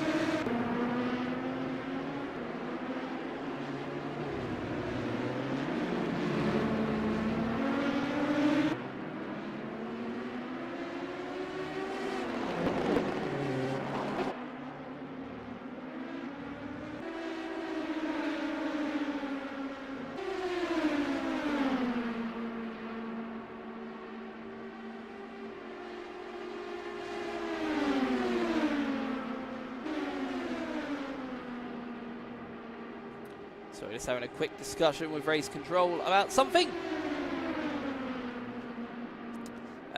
Orange Apex making some sort of protest about the car setup, but it's incorrect because all the cars, we are running the default setup for the first time ever in a Simply Race race, so they can't be on the wrong setup because that's impossible. So, moving swiftly on from that, we've got our race leader Aiden Carter. In fact, I think we should watch some onboard action of Aiden Carter because I always feel sorry for the race leader that does an amazing job and then just doesn't get any track time. So let's have a little gander at what Aiden's up to. Coming out onto the high banks here at Daytona. In fact, if we could get an onboard shot, that'd be amazing. I'd love to watch Aiden working at the wheel. There we go, that's a great shot. A little bit high camera, but it's a nice shot of what we're going to see at the wheel. Coming across the start-finish line, approaching turn 1, getting right hard on the brakes, really nice braking point. Turns in really well, really nicely through the first corner, just keeping it nice and clean and precise every single lap. Those track limits not even being threatened. Absolutely phenomenal driving from Aiden Carter there, and now has a 26-second gap to P2. In fact, it's closer to 27 seconds. It's absolutely mind-blowing. There's only one driver on track that's driving anywhere near as close to Aiden in terms of pace, and that is now Pierre Delby in P3. But lap times fluctuating all over the place between 1 minute 34s and 1 minute 33s. as Aaron Daly puts in another low 1 minute 33 to try and bring that gap down to Pierre Delby in third place. Really going to be driving hard to try and make those positions back after that mistake. And we've also got the new Barracuda car now all over the back of the Orange Apex Esports car. So Nathan pulls out to the outside of the slipstream and gets the job done in turn one. Does he? It's very close. Look at that. What a great move there from the Orange Apex Esports to retake that position. Nathan not letting it go. Goes up the inside. It gets very squirrely. Gets a little bit messy. He still manages to hold it together. And now he's got to follow him through the high-speed kink, which is going to be really, really, really difficult.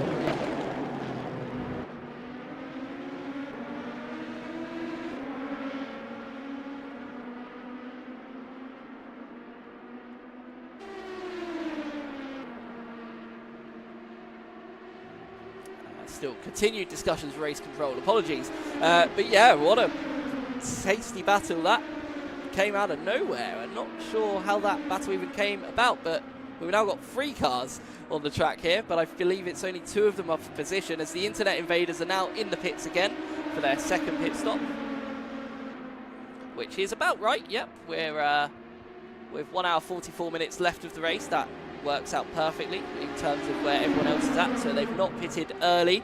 They are out of sync with everybody else, so we're a good still 20 or so minutes away from everybody else coming into the pit. So look at this again, Nathan Burton trying it once again on the outside of Orange Apex Esports. Can't get it done, but will try and get the cut back through turn 1. Gains a little bit under braking, but doesn't really close too much, and Wooden Specs are now also in the pit lane for their second stop.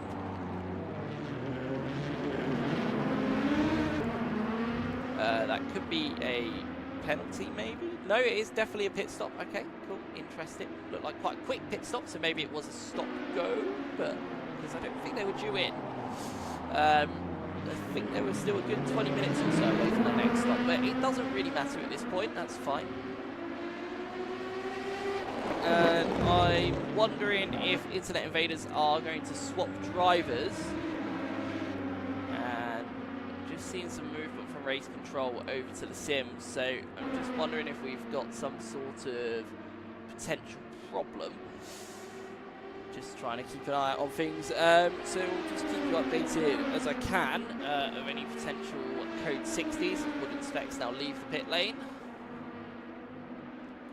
So now that Internet Invaders have had their second stop, they've rejoined in front of Orange Apex Academy, so that's very good for them in terms of their race. I don't think that gap is correct. I don't think it's the 36-second gap.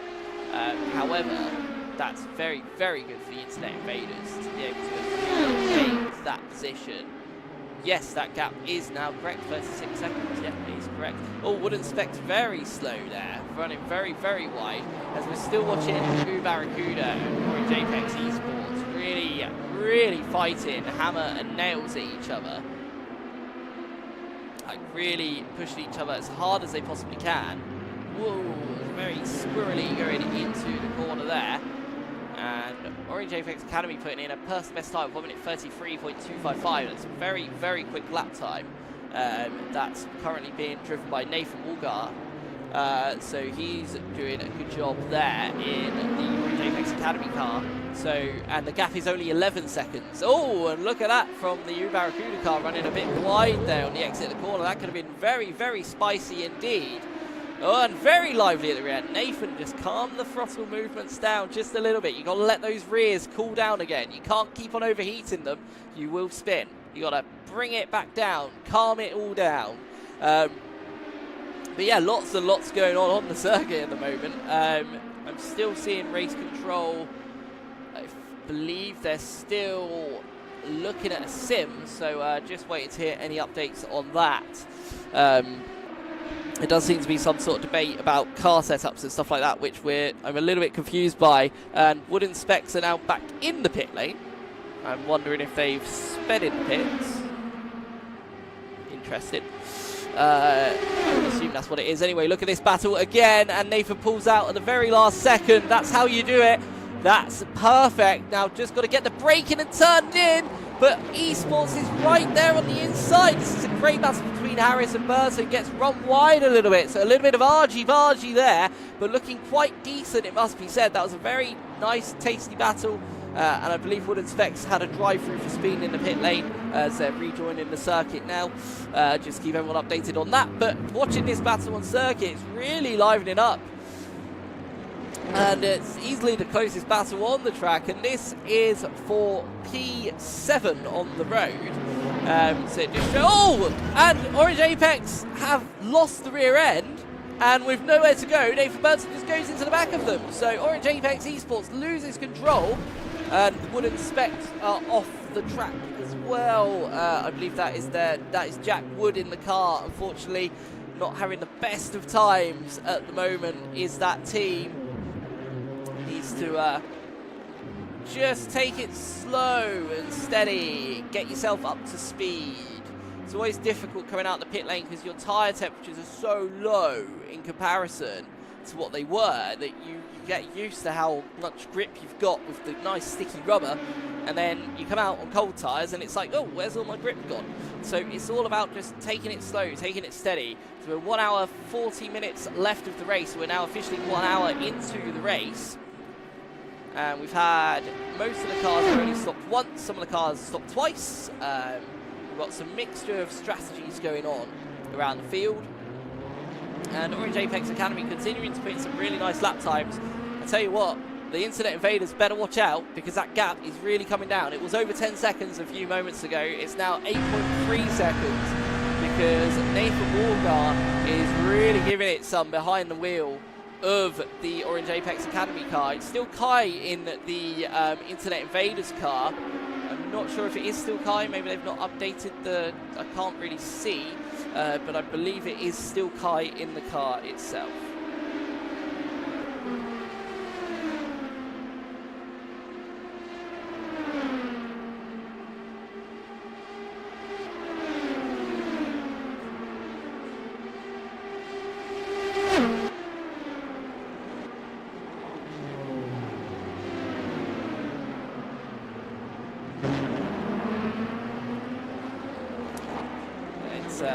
Once again, Wooden Spec, unfortunately, and they are quite close to the circuit there, so you just see them as we go past with these two cars here.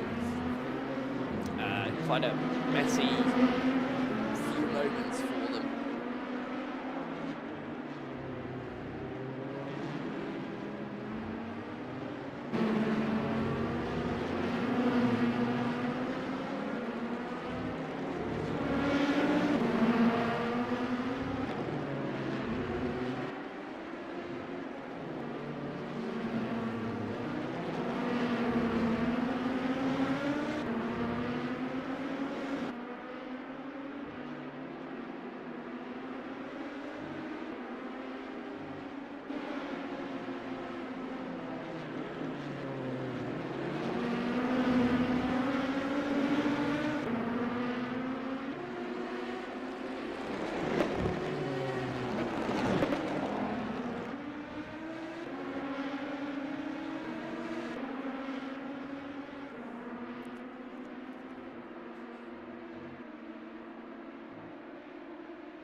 Just seen a comment from PodPilot440 saying, never watched this before and it's far more exciting than normal racing. Thank you very much for the comment. Lovely to see some new viewers. And guess what? We've got some rain. Look at the windscreen wipers. Here we go. This wasn't when the race director planned for the rain. However, it is raining. So that's something that's got everyone now on the edge of their seats. So we could have some very, very interesting laps now as the rain slowly starts to come down. And it's really when it starts to get heavy, is like, is it going to get heavy? Is it going to stay light? Is it just going to be a bit drizzly?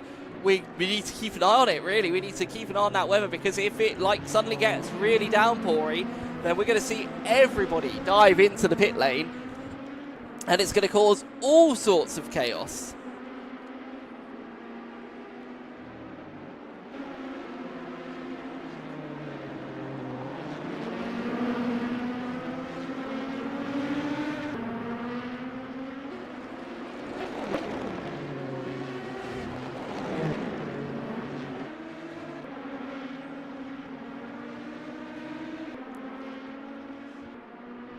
Yeah, we're just keep an eye on things. It's the calm before the storm, the literal storm potentially. We're not sure how heavy the rain is going to be.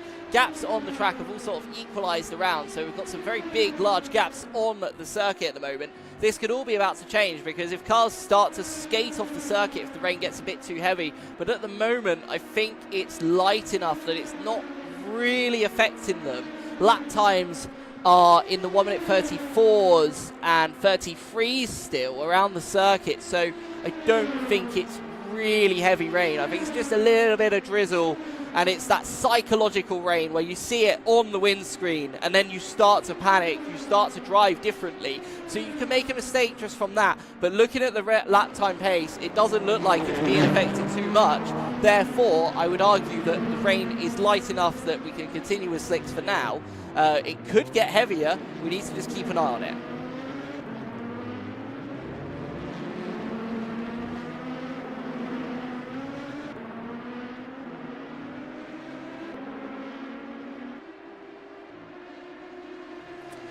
Race control very confused, because this is not what we programmed for the race, unfortunately.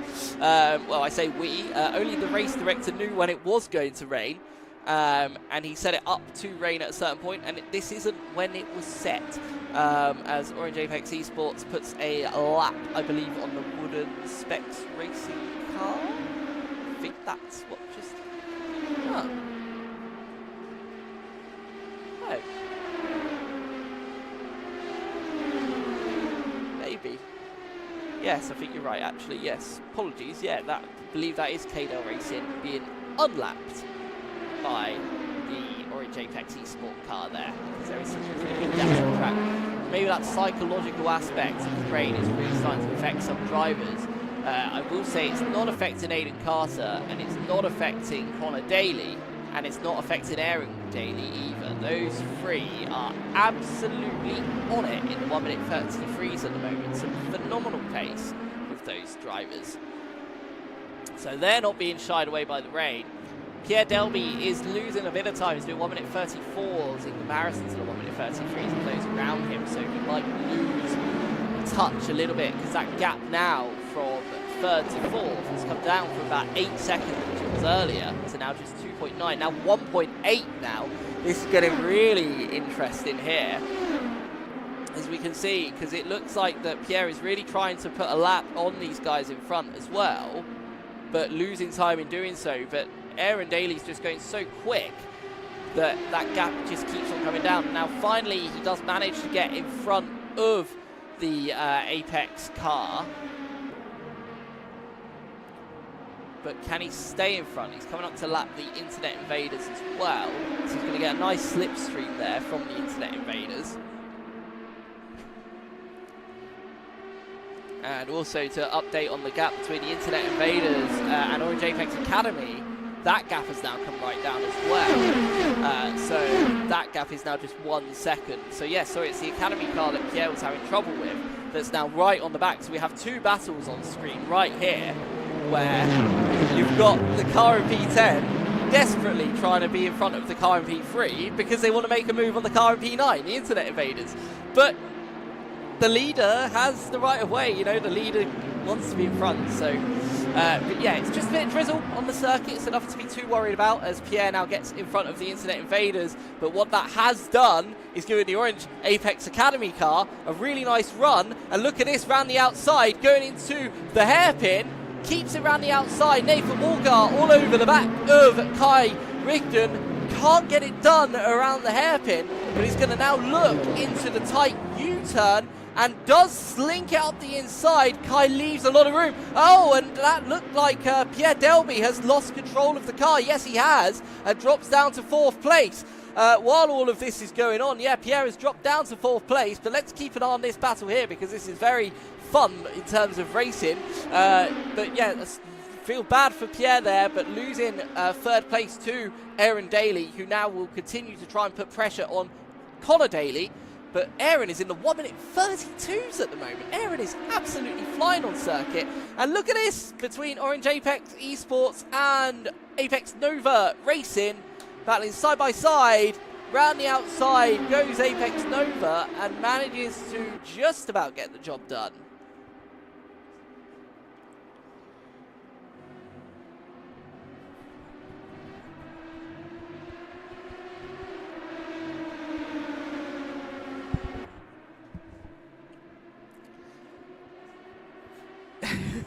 We now have 90 minutes left of the race. Drizzle around the circuit.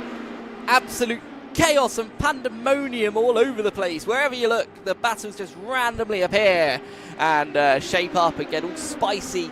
And positions changing all over the place as it's only 6/7 of a second between Apex Nova and Orange Apex Racing. Very close battle here between those two drivers. Really cool racing going on, which is exactly what we wanted from the Simply Race Endurance Series.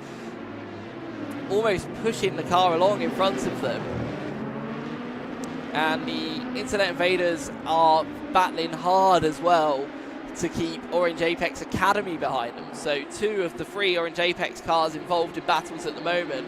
And you can see in the picture in the bottom right, the Orange Apex Academy is looking to make a move. They're ducking all over the place in the slipstream, going up the inside, coming into the Le Mans chicane, outbreaks them, gets the job done.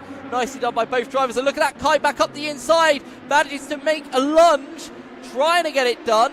And then here comes Aaron Daly just trying to lap the pair of them. Kai not really knowing what to do here because he wants to make a move on the Orange Apex Academy. But doesn't want to hold up the P3, and we're going 3 wide here. And Kai loses the position now, and Aaron really probably getting quite frustrated here, but needs to be careful because there goes the Internet Invaders into him. It's all getting a little bit hairy as Kai goes into the barrier, loses that position for the Internet Invaders. Might be a penalty coming their way as well from race control as Aaron Daly absolutely sends it on the Orange Apex Academy and losing loads of time, so much time that now Pierre Delby is right behind him again. We now have this battle all completely reignited because of just struggling to lap each other through the field. It's like changing everywhere. I look away from one battle for 1 second and it's automatically kicking off again. But there's definitely going to be some talk with race control about that move going into turn 1, and then potentially some further talks with Aaron Daly's move on the Orange Apex Academy car too. Because it does still need to be fair, I have to say. The races still have to be fair. Even if you're lapping a driver, it does still need to be done cleanly and fairly. We've not heard anything from race control as of yet. And look at this, they are still hammer on tongs on the screen here. I believe this is Apex Nova and Orange Apex Racing. Lots of Apexes in these team names. As we go round the outside, coming into the Le Mans chicane, manages to get the job done. Nice sweep through there. And then Orange Apex then comes back behind to sneak into the slipstream as we have AJ Penguin now in the pit lane for their second stop. But following in the slipstream, maybe pulling out here, will Orange Apex as the Apex Nova car goes into the pit lane. So that removes that battle.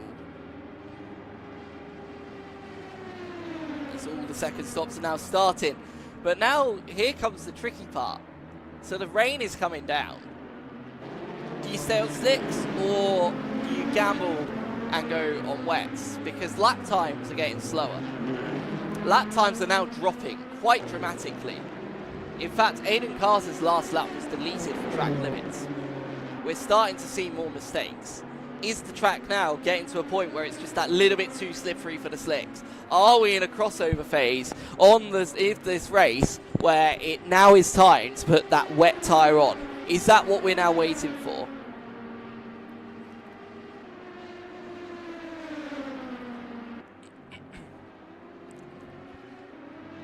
But some teams are still managing to do personal best, but it is the final sector, which, you know, doesn't really matter as much, isn't really much in terms of lap time anyway, as Aaron Daly now returns to the circuit after his second stop of the race.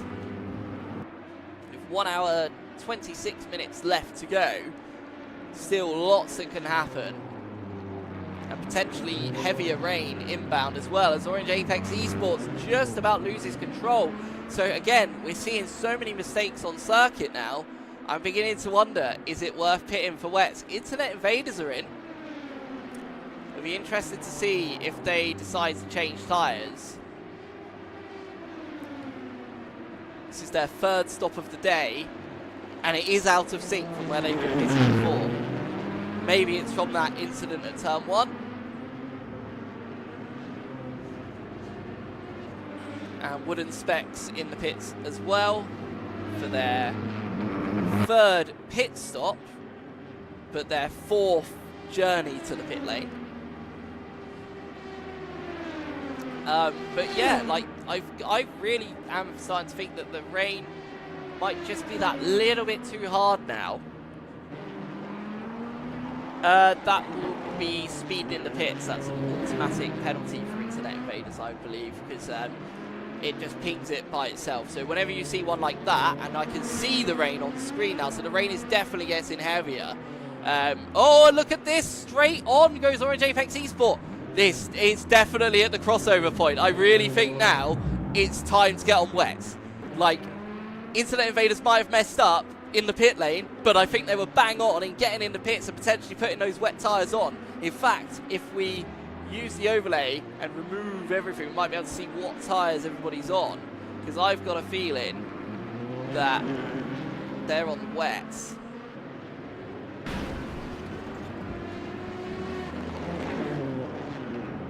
Oh, yeah, I'm seeing yellows everywhere. Yellow flags all over the place. I think it's just that little bit of chaos as the track just continues to get slippier. I mean, Aiden's like sector 1 time is a 42 seconds and Full Shark 43 seconds. Orange Apex Academy, who are now in the pits as well, and that would be out of sync for them. So I do think that we're... Oh, and there's 3 cars... Whoa! We've got 2 cars in the wall there. Apex Nova Racing. There was someone else there already. I'm not sure who that was there already. But there's so much going on as Internet Invaders are now serving their penalty. But Internet Invaders and Orange Apex Academy both putting in really fast first sectors compared to the rest of the field. Barracuda setting some really nice sector times as well, and then coming into the pit. So some drivers just being able to manage this section of the race.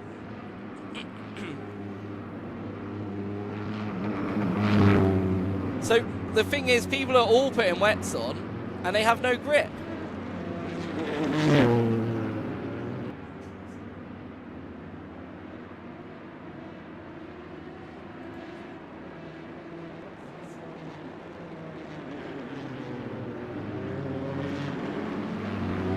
I'm watching like sector times, and oh, as Apex Nova completely outbrakes himself and nearly wipes out Pierre Delby completely going into turn 1.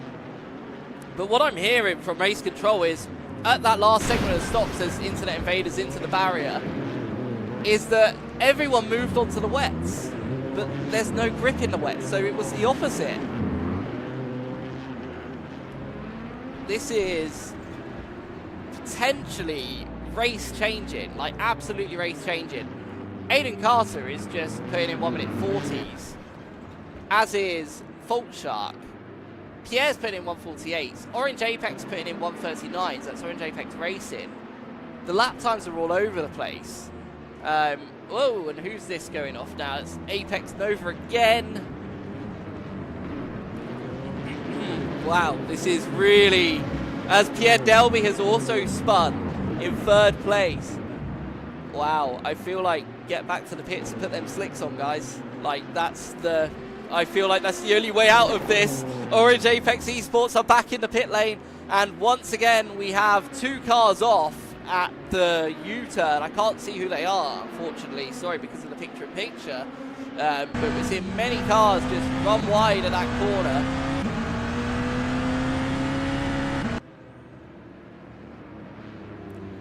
That's the 2nd stop for Orange Racing, Orange Apex Esports.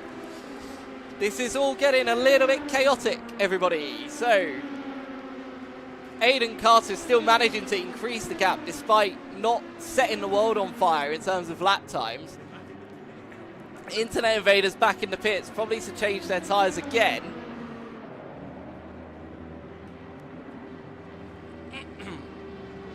Because, yeah, it seems that in that last...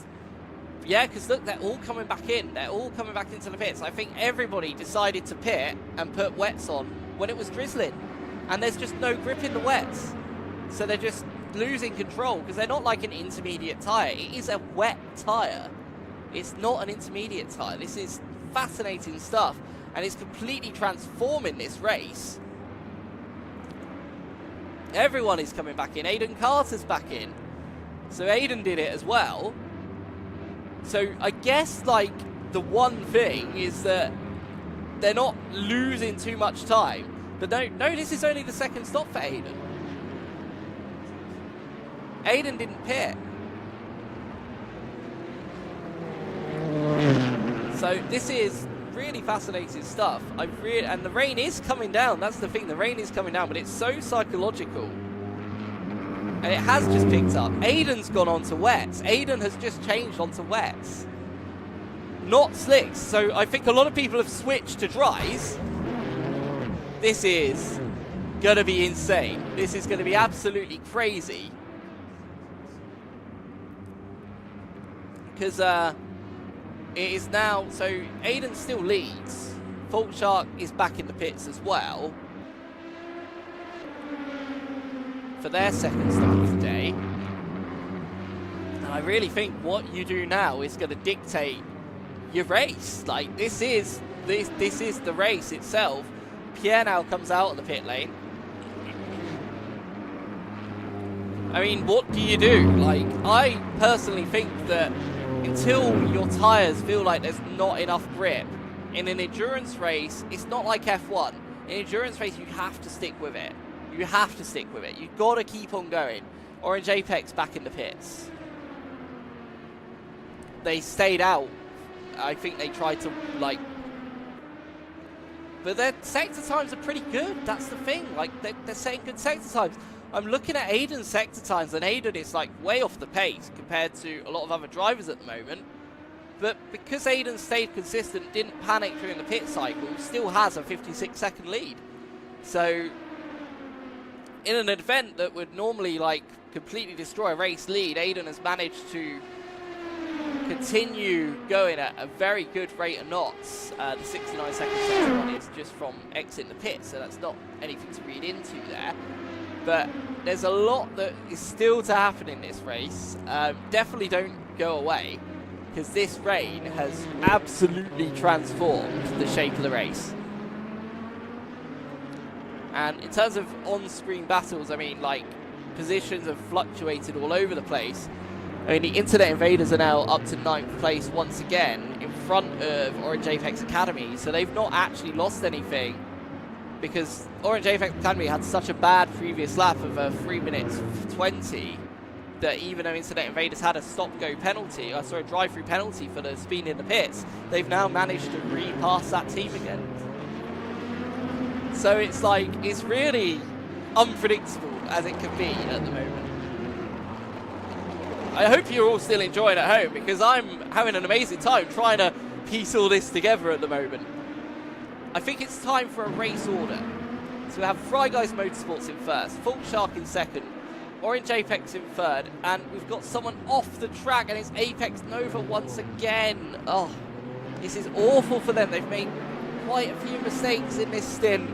I'm wondering if they've not gone back into the pit lane I think they're one of the few teams that hasn't gone back into the pit lane. So we've got another yellow out somewhere, which is now clear. Aiden Carter gets track limits warning at sector 1 on that last lap. Naughty, naughty. So watch those track limits, Aiden. Yellow's in sector 2, yeah, because the rain is now increasing in intensity. And Orange Apex have gone off. Is that Academy? That looks like Academy, yep. So that's going to bring a smile to the Internet Invaders, who had all the pressure in the world from the Academy, but now they have a 17-second, if not more, deficit to that position. So this has completely transformed the whole name of the game. Pierre Delby now in 4th place behind Orange Apex Racing, who seem to be braving out these conditions, just like Fault Shark and Fry Guys Motorsports, are doing a great job, those three, to keep it on the grey stuff. Really, really impressive. Pop Pilot loving the crashes, genuinely impressed that there aren't more crashes. I'm actually quite impressed at the lack of crashes too, but I don't want to ruin that because I'm seeing lots of near misses on my screens at the moment as well.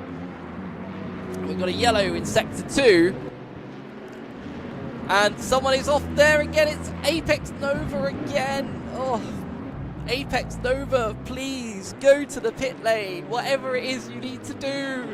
This is painful to watch. You was having such a good race. Oh, this is absolutely heartbreaking for them. Please go back to the pit lane, get some fresh rubber on, get back out there, get that confidence back. There's a long way to go. You're only 30 seconds behind Barracuda. That could disappear in an instant right now. You could make one little mistake and 30 seconds is gone. I mean, Aiden is still managing to increase the lead. I'm not even sure how at this point. 1 minute 45 is Aiden's race pace. The only person close to that is Nathan Burton in the Barracuda car in 7th place. So big shout out to Nathan. In fact, 1 minute 44 for Nathan that time around. Really good pace in the wet. Because we're seeing a lot of drivers really struggle with this changing conditions now. We're seeing another yellow in sector 1. It's now becoming just a gamble about who can stay on the grey stuff. This is why you should always practice all conditions at Simply Race. This is what our practice sessions are for this exact scenario, because we can simulate all of this for you. And the track is definitely damp. I mean, if you look at the very top groove of the circuit, you can see where it's dry underneath the barrier. Oh, and Internet Invaders have pirouetted around at turn 1 and just managed to get back underway again. They do have about 50 seconds between them and Orange Apex Academy. That's probably going to come down now quite a sheer amount. However, they should be safe from being overtaken. But they won't want to do that too much more. It is now Zach Matthews on board that car in the Internet Invaders. So they've swapped at the last pit stop. And we are still over an hour and 13 minutes to go of this race. So we are more than halfway in. The rain really is starting to get really like it's intensified even more. I'm not really sure how much more the drivers can take, as Aiden has a near miss with the Apex Nova Racing back marker there. And we're looking on board. Who are we on board with here? This is Connor Daly in the Full Shark car. Oh, you can just see how squirrely the car is going into turn 1. I'll tell you what, Caleb, I don't think I'd want to be out there right now. This is very sketch for the drivers. But this is where races are won and lost. You know, it's driving in conditions like this which really separate the fast drivers from the not so fast drivers. I'm going to say that as politically correct as I can. I don't just want to insult everybody. And just watching like Nathan's lap times as well. I mean, 147 has dropped to now, but we're seeing such fluctuations in lap times. But Nathan is currently like 3 seconds a lap faster than Orange Apex Esports and gaining on them quite rapidly. So in a couple of laps, that could literally be a battle for P6 there. So a nice comeback section of the race for Nathan, who had a very lonely P7 for a very long time. But now that it started to rain, he's just happy. He's in a very good mood in the rain. He seems to be able to drive it quicker than those around him. So that's really cool to see. The next question is, if it starts to dry out, when do you then put the slicks back on? That then becomes the next question. But it is still raining hard. Being Florida, it's going to rain quite a bit. In real life, probably would have stopped by now, because that is Florida. Unless it's a very wet day, then it will just rain for the whole day. But for a lot of the time, if you go there, it'll rain for about 20 minutes, and then it will stop and be sunny for the rest of the day. So we'll keep an eye on this weather. Oh, and look at this. This is very wide. And oh, Nathan even making a bit of a mistake there. So both Nathan in the Barracuda car and in the Orange Apex Esports car for Vasco, both making mistakes. But now Nathan is in front, so Orange Apex must have made some sort of mistake there, probably off the circuit somewhere. And they are off the circuit there at the hairpin. They must have outbraked themselves. And look at that, squirreling the car all over the place, dropping down to 7th place now. So that's Nathan now in P6. And Internet Invaders have also now lost the position to Orange Apex Academy. Oh, it's all going downhill for the Internet Invaders again. We'll see if they can retake that position, but their last lap was a 2-minute 37.9, so I think they had a big moment somewhere where they spun quite a lot because they've lost so much time. Lap times across the board are starting to equalise a little bit though. We're starting to see a common race pace, but Orange Apex Racing still in the 1-minute 44s. Like, consistently, they've brought the gap down to 2nd place. That was over 20 seconds to now 15.3. If they continue at this pace, they're going to rein in Connor Daly in P2 and put a lot of pressure on that position. I think for now, Aiden is safe in the lead with 67 seconds, but that could absolutely turn on his, 73 seconds now. I'm wondering if Connor's had a... No, not really. What's happened there with the gap? Because his last lap was a 1:47. It's not awful. Only a second slower than Aiden. That's a bit strange. I'm not sure how that gap's opened up there. Anyway, 9.5 second gap from 2nd to 3rd. So that gap comes down even more now. So Orange Apex Racing really raining down the lead, the P2 car of Connor Daly. Their emotions must be all over the place because they're having such different races with all their different cars. And it's like, you want to celebrate the one that's doing well, but you've also got to feel bad for the ones that are struggling.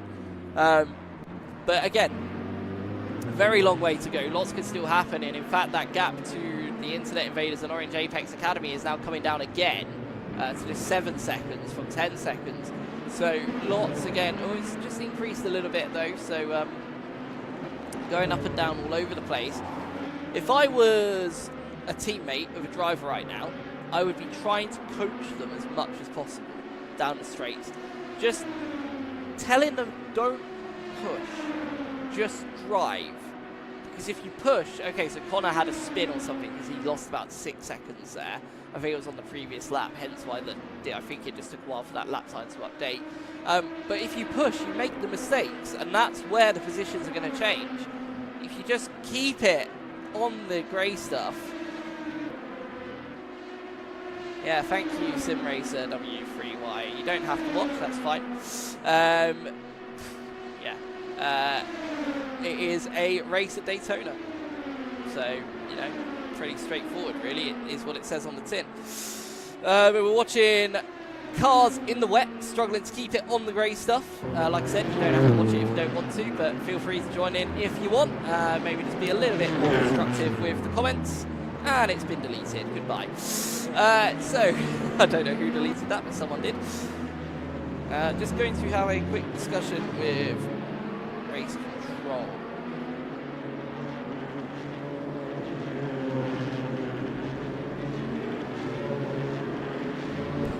Yeah, I just need to have a quick discussion with race control, so I will be right back very shortly.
Hello everybody, so some updates. We can cut away from the Internet Invaders car because they are no longer the Internet Invaders car. They are now TTLW Racing. So Lewis, if you are watching, your car is back in the race, but it is now known as the Internet Invaders. Confusing, just a little bit. So we had a slight technical hiccup with the sim that Internet Invaders were using. So what we did was we waited for them to need a pit stop, and then we just swapped them into the car of the driver that retired. Changed them to be on the same lap, so they didn't lose any time, they didn't gain any time, we didn't have to throw code 60. In all honesty, it was quite a genius idea, not from me or Dane, but from Renee. So literally a rival team member, I believe for Wooden Specs Racing, actually helping out that team to get going again. So credit where credit's due, that's a brilliant idea. And they're now back in the race in a sim that now performs as it should be. And Wilbert, don't worry, I've not been talking to myself. I did have to take a quick break due to the issues of going on in the venue. TTLW still having their adventures, well, Internet Invaders having their adventures. And just a race update, so I've missed quite a lot, it looks like, but we now have Pierre Delby and Faultshark all over each other for third place. Orange Apex has taken second place in the race. I feel like I've missed some pit stops. Okay, so apologies for not being 100% up to speed with the race as it is, but this is Pierre Delby going up the inside. Oh, look at this! As Faultshark, Connor Daly runs off the track, does he? Is that Connor Daly? Oh, maybe it wasn't Connor Daly. Oh, I don't know who that was then. We also have the Barracuda car all over the back of Aaron Daly in the AJ Penguin races. So Aaron was doing so well in the wet earlier, now really struggling it seems. Because now Barracuda takes 5th place.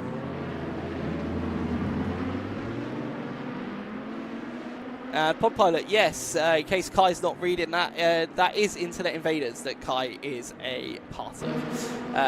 So yes, lots of interesting stuff going on in their race, but you know, you've got to start somewhere as a sim team, and they will learn from this, they'll build from it, and hopefully Mr. Zach Matthews will actually come and practice at the venue. But we'll see if he does that.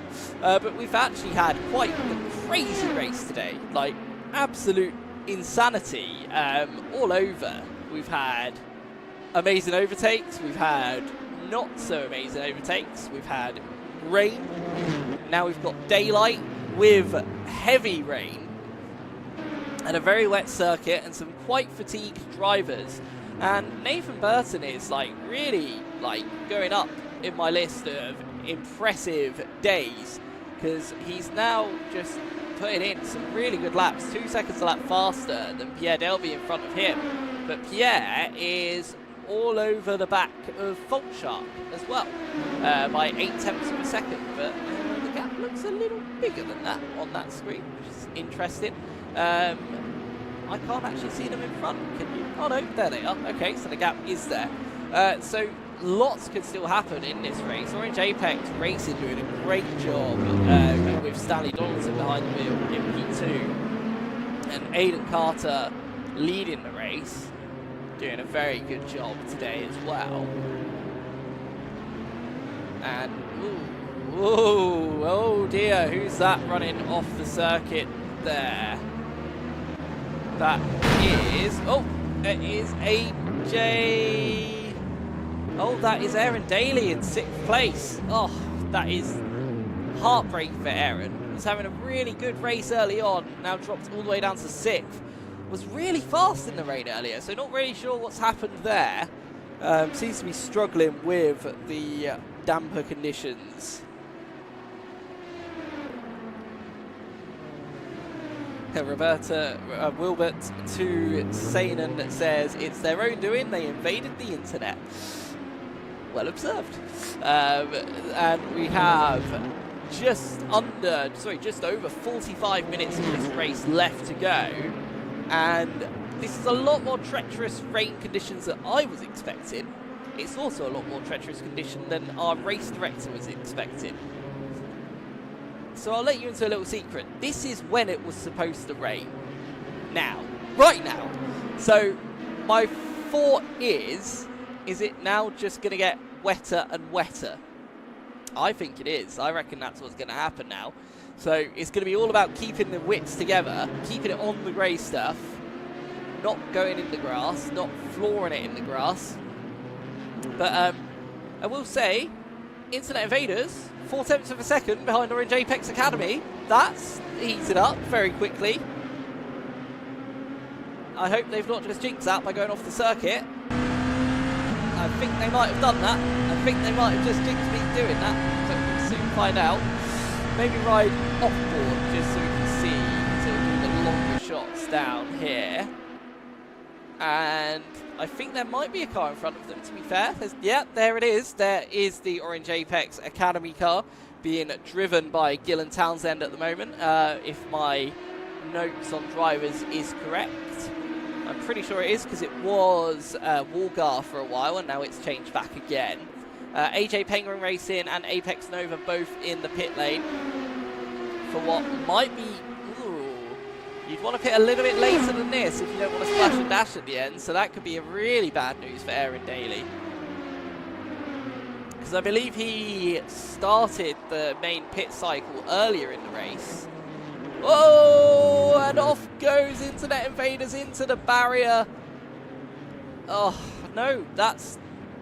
No, it is Internet Invaders. Apologies, but I think that Orange Apex might have gone off as well. Yes, they have. Yeah, so that is unfortunate. And yes, they're not yellow anymore. We've just done this quick fix because it just saved us throwing a safety car or red flag. We didn't want to stop the race because it was such a fun sort of, and all the spreading out was just down to people making mistakes, so on and so forth. That's up to them. And still, feel free to get your comments in if you have anything you want to say, and if you want to ask, feel free to do so, as long as it's constructive, that is, because we do have an auto moderator, which is very, very handy, hence the deleted comment earlier. Oh, and Internet Invaders again into the barrier. Zach is really attacking the barriers at the moment. Zach attacking the barriers. Oh dear, Mr. Matthews. I think the debrief for Internet Invaders will be must practice more.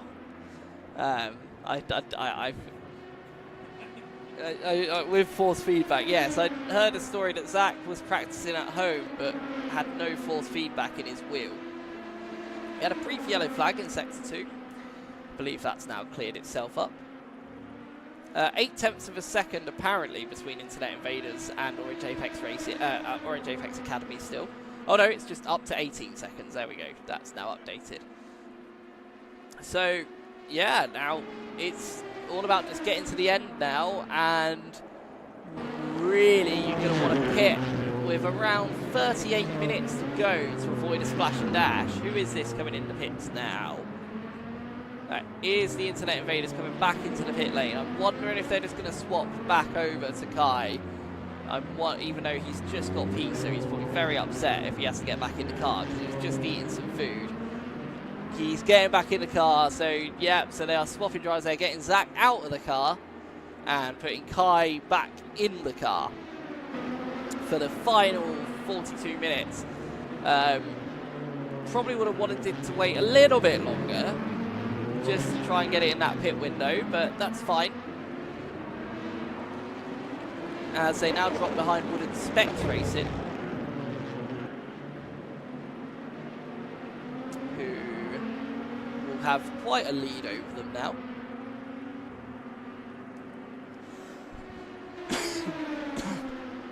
Sorry everybody for that. But we will be seeing some more pit stops as we come closer to the end of the race. Just the 41 minutes to go now, so I do think that we are on the verge of seeing our final pit stops, but they're all going to be trying to eke them out as much as possible. I do wonder if some teams are even going to start using the lower engine modes, like the race lean settings and stuff like that, that they have full access to today at the venue, which is a sort of newer sort of thing that we're introducing to this series, just to add a little bit more interest. They also have access to all of the settings of traction control, so they've got 9 levels of traction control to play with today, which makes it a lot more interesting than just having off-low, medium and high. Just having that as well. Really cool. Just watching Common Daly a little bit wide at turn 1, being followed by Pierre Delby, really hotting up for that final podium position. As we have another yellow in sector 1, which is now cleared.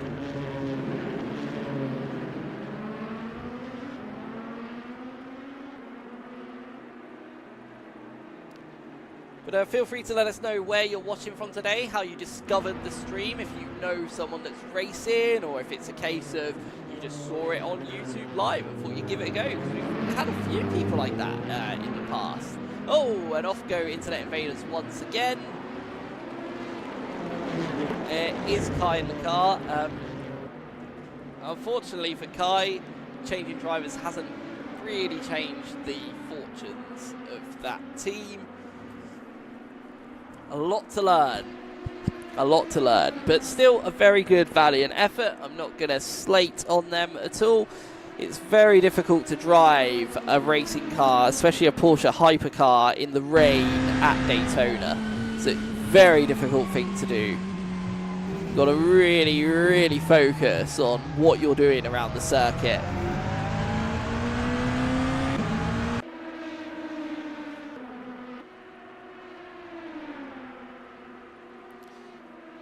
And we might have a special guest coming soon, just to save my voice a little bit, because as you can probably hear, it's been getting worse and worse and worse throughout the race.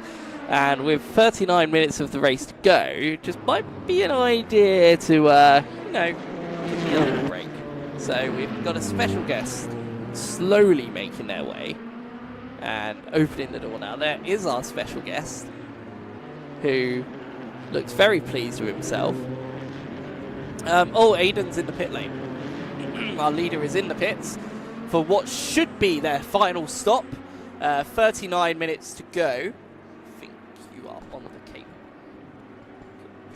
39 minutes of the race to go, and I'm just going to hand you over just for a little while to Mr. Dane. He just looks at me awkwardly as I pass him the microphone. I'm going to get some water. He says microphone. It's a headset. It's a bit more awkward than just giving me a microphone, and because that would be really easy. If you had a handheld mic, you could just give it to me, and no one would have known. But no, it's a bit more awkward, especially with your hair. Got all tangled up in there. Yeah. Not ideal handing over a headset with long hair. No, not good.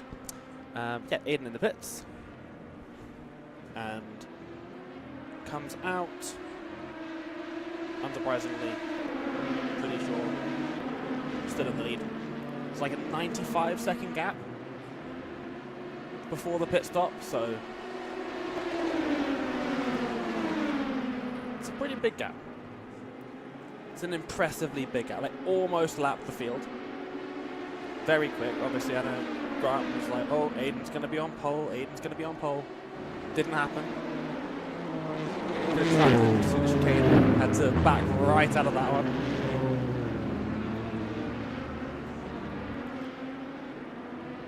Grant saying Aiden was so in the quality. Aiden's sector 2 and sector 3 were really bad because they cut the chicane and had to back out of it. No, they had to back out. They got track limits off the screen.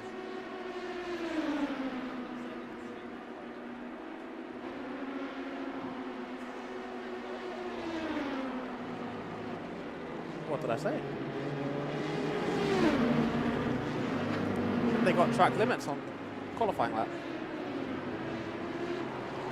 No, they went over the chicane a bit, tiny bit, got track limits up on the screen, backed out. Cut the chicane.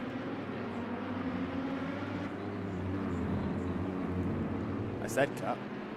That is what I said. I am a professional, Grant. The fact that you doubt me that badly. We were actually just talking about this in Maastricht, where I was for the weekend at the VCO ERL Final Four. We were talking about this with all the commentators, being like, oh, when have you dropped the old naughty on the broadcast? Never happened. I've never done it. They've all done it. I've never done it. Hasn't happened today either. So, there we go. Grant said he was going to go get a bottle of water. Has not done that, by the way. Has just stood in here. Because it might get exciting again. Yeah. Broadcast director making a fantastic point. Is it not just going to be on the big screens out in the venue? Yes, it is. Grant has now gone to get a bottle of water. Anyway, the most important commentary going on at the moment. But no, there are a couple cars on track relatively close together, which we are seeing on track at the moment, third and fourth, so it's like the podium positions, which is Fault Shark, which is Connor Daly. Not that Connor Daly. And Pierre Delby for K-Del Racing. Pierre obviously on pole position. Getting the practice laps in, very important. And it paid off with a pole position. Really good lap. Got a round of applause in the building. And has managed to convert that to a very good finish, as it stands now at least, with 34 minutes and some change left in the race. Trying to catch up to the back of Connor in P3. About 1.2, 1.3 seconds is the gap there. And we are expecting... Oh, I think we might have had a little something with our leader drop back a little bit. The gap between Orange Apex and Fry Guys Motorsport coming down to about 35 seconds now. Drop back a bit. But when you have that big of a lead, you can afford to make the odd mistake here and there, as long as you're not going off for a couple minutes at a time. Definitely can afford. 35 seconds is quite a gap. 95 seconds, a bigger gap. And remember, as you can see on the timing tower, has got a pit stop in hand, so that gap will then go back up again. And it is quite the pit lane here at Daytona since they made the extension of the pit limit. Obviously used to just be the same limits as the NASCAR pit lane, so just where the pit boxes are, and then they used to go pretty quickly into the kind of pit exit lane, whereas now basically the entire pit exit is still under pit limit. That is a long distance going at 60 kilometers per hour, 37 miles an hour. You lose a lot of time going through the pit lane, so you expect that 35 seconds to go way up as soon as the rest of the field does make their final pit stops, which you would be expecting relatively soon. Although I think what's happened here is Aiden's done some trickery at some point with a pit stop and taken less fuel and had a shorter stint to then get the 40-minute final stint at the end. Or everyone's running lead mode, Grant says. Maybe. Could be. I know that at least the Orange Apex car in P7. I think there was a car that has just gone exit stage left. I think... Oh, there we go. As it looks like Pierre is going to make his way down onto the pit lane for what should be his final pit stop here. But we did have, I think, a car exit stage left in the picture-in-picture. We just about caught it. Believe it was Aaron Daly for AJ Penguin Racing. Grant's shrugging. I don't... AJ Penguin Racing. No, it's just another name I've heard before. So that is Pierre in the pits. We're expecting everyone to pretty much be coming in at this point.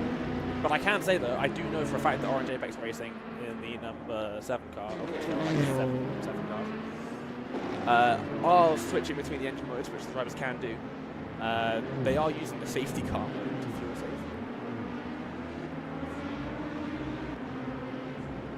As we see Apex Nova having some issues through turn 1, it is very wet.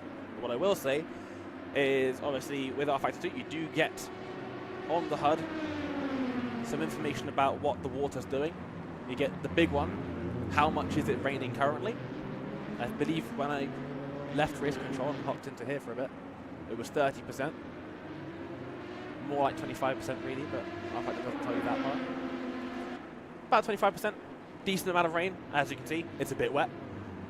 Ooh. A little side by side. So they are one position apart from each other, but they are also a lap apart from each other. So yes, those cars were 4 position, but that overtake was not. That was them lapping them. A little bit of argy-bargy. Fault Shark, that's Connor Daly into the pit lane as well for his final pit stop. Still waiting on Orange Apex Racing to come down into the pits as well. Yeah, there is a lot of water on track. You also get the minimum and maximum amount of wetness on the track, and if you have a keen eye, you would have noticed that, especially on the banking, where the track is shielded a bit by the massive safer barrier that comes over the track, and also the water runs down the banking because, as you said earlier, it's very steep. The banking is ridiculous. It doesn't look as steep. No camera can do the banking justice until you stand at the bottom and look up and go, oh, that's really steep. And then you try and walk up it, as you said, and your legs want to kill you. Like, why did you make me walk up this? And that was just a try-over. Just half the banking of the actual banking. Anyway, nice tangent. Oh, dear. I may have to leave. I may have to run out there. I am. It's not Pierre. Who else is in a Hertz? It was.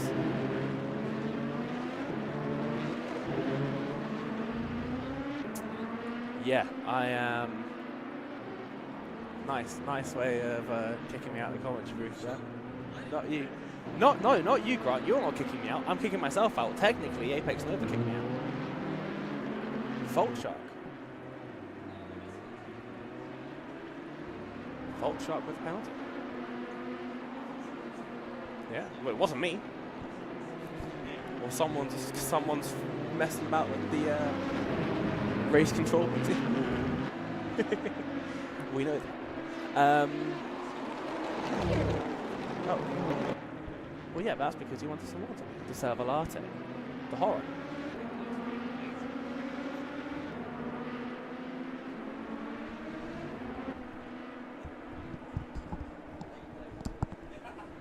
Hello.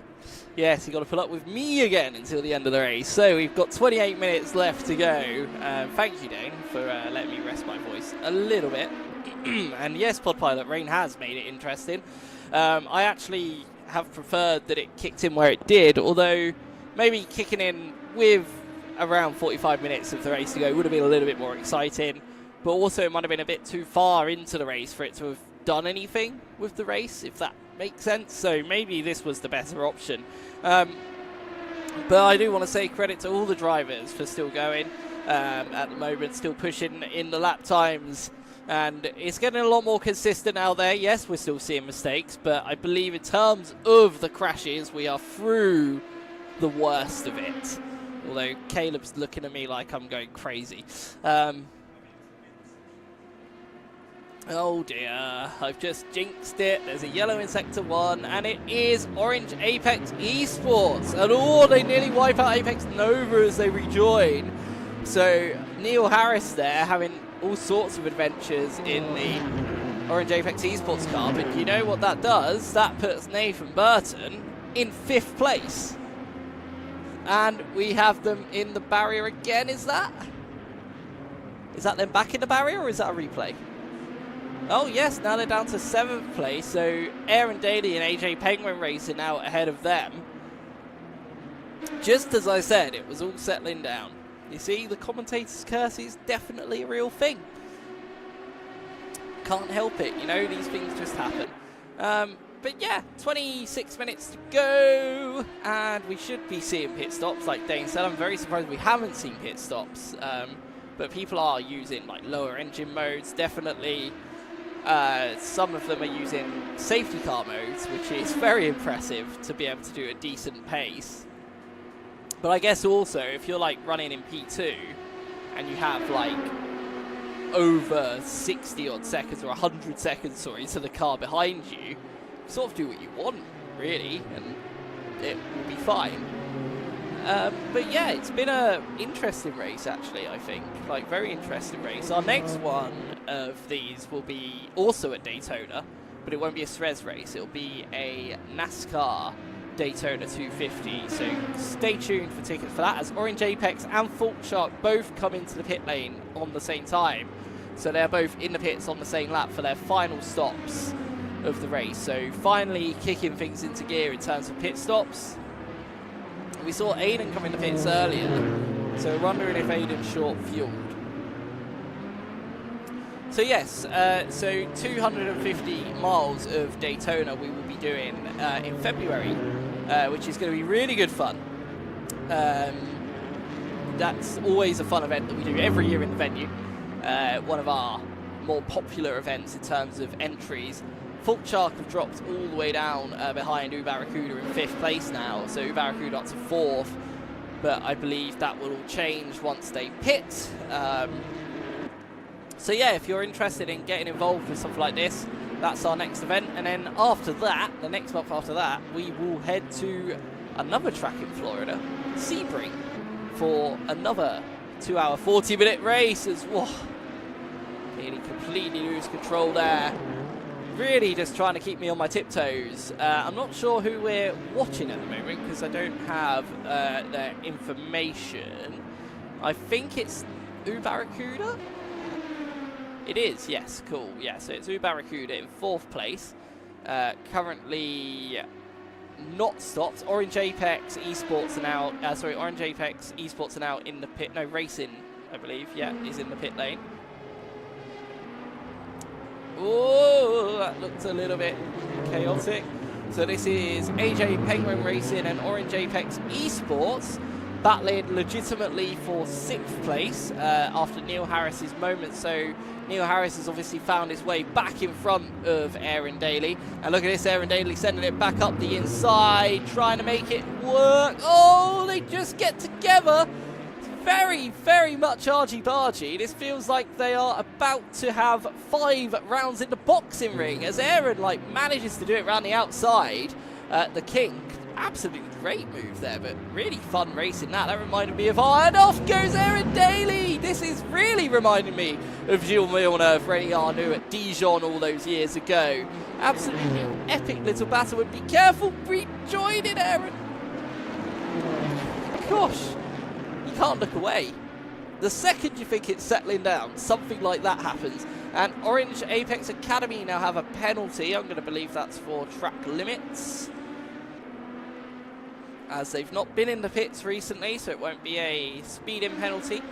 Just to reiterate, the track limit penalties are all done automatically. That is something that the system takes care of itself. So if they do keep on getting track limits, they will just penalise them. But yeah, still surprised to see not many other people pitting yet. Considering that we've only got 22 minutes left of the race. Is that safety car mode for Orange Apex Racing mean that they're not pitting? Is Pierre doing the same thing in 3rd? I mean, how would he know? He's got no teammates to communicate that to him.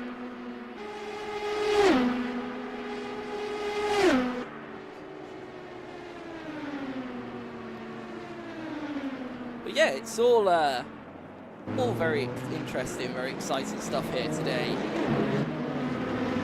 at the venue.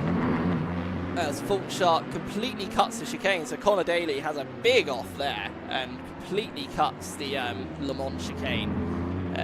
So you won't want to be doing that too much because lose time to Pierre, who might jump him. As Orange Apex Academy are going through the pit lane for their penalty, and just serving that. But again, I'm very surprised that we're not seeing many pit stops. But again, obviously, you're not burning as much fuel in the wet as you would in the dry. Nowhere near as much, to be honest. So maybe that explains a lot of that. But I do feel like that we are due quite a lot of pit stops, considering other people have pit. We now have yellows in Sector 2. I think that might be for what we're seeing on screen at the moment. Whew. Orange Apex Esports really keeping everybody on their toes there. Proper unsafe rejoin, but hey, you know, it's all in good fun. It's all a good laugh, this race. You know, it is a championship, but it's not an official championship, really. Just a bit of fun, just doing some good races based on like real world stuff around the sort of time that they'll happen, because we obviously have the real life race coming up very soon. And yes, Villeneuve versus Rene Arnoux. Yes, you say one for the kids. I mean, I wasn't alive when that happened, but you know, I know and understand great F1 battles. Like, if you haven't watched that battle, look it up on YouTube, because trust me, you won't regret it. If you think that Max Verstappen's aggressive, wait until you see this. It's brilliant. Brilliant driving from both of them as well. Really cool. Nobody remembers who won that race. I do. I think it was Jean-Pierre Jabouret. I could be completely incorrect on that, but most of the people just remember because of the epic battle at Dijon-Plenois. You can also do Dijon-Plenois at the venue. There you go, getting that in there as well. Pitching the venue and commentating on a race while making classical motorsport references. Is there anything I can't do? Yeah, quite a lot. But yes, I hope that everybody's enjoyed the race so far today. We have just under 20 minutes left to go, which means in 20 minutes I can shut up for the rest of the evening and not irritate anybody else as Orange Apex Esports off again. Neil Harris into the barriers again. Oh, whoa, what a pirouette there. Smooth on the throttle, Neil, smooth, smooth. And Orange Apex Academy now into the pit lane. This could be close for Wooden Specs and Internet Invaders, now known as TTLW. That could all shape up to be a nice, fun end. Although Internet Invaders' last first sector was a 58-second lap time, so maybe not so much for them. Yeah, it's so easy to just lose time. So easy to lose time on the circuit. And according to Reno DeMarco, I am correct. So good, cool. I'm glad I remembered that correctly. That is just showing off my ridiculous knowledge of motorsport, which is never ever utilised until I do things like this. But yeah, it was a very classic race. Please do watch it on YouTube if you get a chance. You'll be able to find it easily. It's one of those classic motorsport moments that's up there, like the Ayrton Senna lap at Donington. It's just one of those iconic moments, so you've got to give it a watch if you are newer to motorsport, or if you just weren't aware that it was a thing. Orange Apex Esports rejoining the circuit. A little bit of argy-bargy there with one of the other cars. And Orange Apex Academy also rejoining the circuit. Lots of Orange Apex on the screen at the moment, and that looks like they're now together on track for 2 of the 3 cars, which is cool. It's always nice. Just a shame that we didn't get the liveries all set up for this race. We will, for the next one, get the template out very, very soon, so don't you worry. Those of you that are listening, you'll be able to get your custom liveries built and designed nice and quickly, hopefully. And we've got a yellow in Sector 2. I wonder who that could be. It is Orange Apex Academy. I'm sorry, I must have jinxed you and sent you off the circuit. I do apologise. No one's blaming you though. 17 minutes of the race to go. It's been a long race. It's been a tough race. This weather has been insane. And again, I'm sure people are due us a pit stop. I don't understand how we have people that haven't pitted. I mean, either Orange Apex Racing have absolutely pulled a blinder on everybody and fuel saved like crazy with the engine modes. And maybe Pierre's done that too. And maybe Nathan's done that too. But Nathan is only 8 seconds behind Pierre now. to get a podium in this race. At one moment he was looking down in like 7th place all on his own for ages, and then the rain came and he absolutely started to go set stonking lap times. Really good drive back for Nathan today, have to say that, like big shout out for him there. Also, Pierre's had some good comebacks today as well, dropped quite down the order at the start of the race, but has worked his way back up to 3rd place. And Orange Apex Racing have just always seemed to be in the hunt for 2nd place throughout the event. Oh, as Orange Apex Academy, another off for them, unfortunately there at the first corner. As they recover back to the circuit, didn't lose too much time there, but I think we're just starting to see a lot of fatigue kick in for Nathan Woolgar. Not too long left now, Nathan. Just over 15 minutes to go. And he can take a nice break as he loses the rear end again. Just manages to save it. Doing a good job. Aiden has lapped everybody, yes. Like, unfortunately, Wilbur, this isn't too surprising. If you've ever watched Aiden race in anything before, they are exceptionally fast, like so fast. In qualifying, I basically said Aiden's going to get pole. Aiden didn't get pole, but I was so certain that Aiden would get pole. It's one of those given things, but Aiden has driven incredibly well today, not let anything get to them at all, doing a great job. And yeah, I'm very impressed with all the drivers. Like you say, Pod Pilot, they're all doing a great job out there. It's so difficult racing in the wet with a Le Mans hypercar as well. Not an easy car to drive at the best of times. We've got all the hybrid energy that tries to deploy all the time. In the rain, that just spins up the rears and just makes it so easy to spin and lose control. So I don't judge anyone that's having errors or struggling or making mistakes, because it is such a difficult car to drive. And with just 14 minutes left in the race now, I feel like it's safe to say that Aiden has 2 hands on the 1st place prize, which is pride today. So I don't want to jinx it, but I feel like it's quite safe at the moment, as Barracuda is now only 1 second behind Pierre Delby, and Wooden Specs into the pit lane. But what's happened to Pierre? Pierre's last lap 5 seconds off the pace. Ooh, this is looking a bit spicy. There's also a back marker around them as well, from the looks of it. So that is Barracuda trying to lap. I'm not sure who that is, unfortunately, but they're trying to lap somebody. And then just in front of them is Pierre Delby. So Nathan's going to hope to get in the slipstream here and run a little bit wide up the top here. Oh, doesn't manage to get that advantage, but ducks back into the slipstream, gains some good top speed, goes up the inside. Hopefully the back marker will let them go. We've got another yellow in sector 2. Nathan gets on the brakes into the Le Mans chicane, gets the job done nicely. Good job by whoever that was that they were lapping there. That was really nice, really tidy, whoever that was. I think that might have been Internet Invaders. I could be wrong, but I'm pretty sure that that was the Internet. It was the Internet Invaders, because they've just gone over the 2nd sector checkpoint. Yes. So good job to Internet Invaders there. So Nathan now chasing down for a podium. Did lose a little bit of time lapping the Internet Invaders, but hopefully can put in some good lap times to give us a nice spicy battle to end this race with. We've got 12 minutes to go, and we really want to end this race on a high. We really want to see some cool high octane action right at the end of this race, just to really kick it into gear and really just deliver on what a great race that it has been throughout the 2 hours and 40 minutes. That's the thing with endurance racing.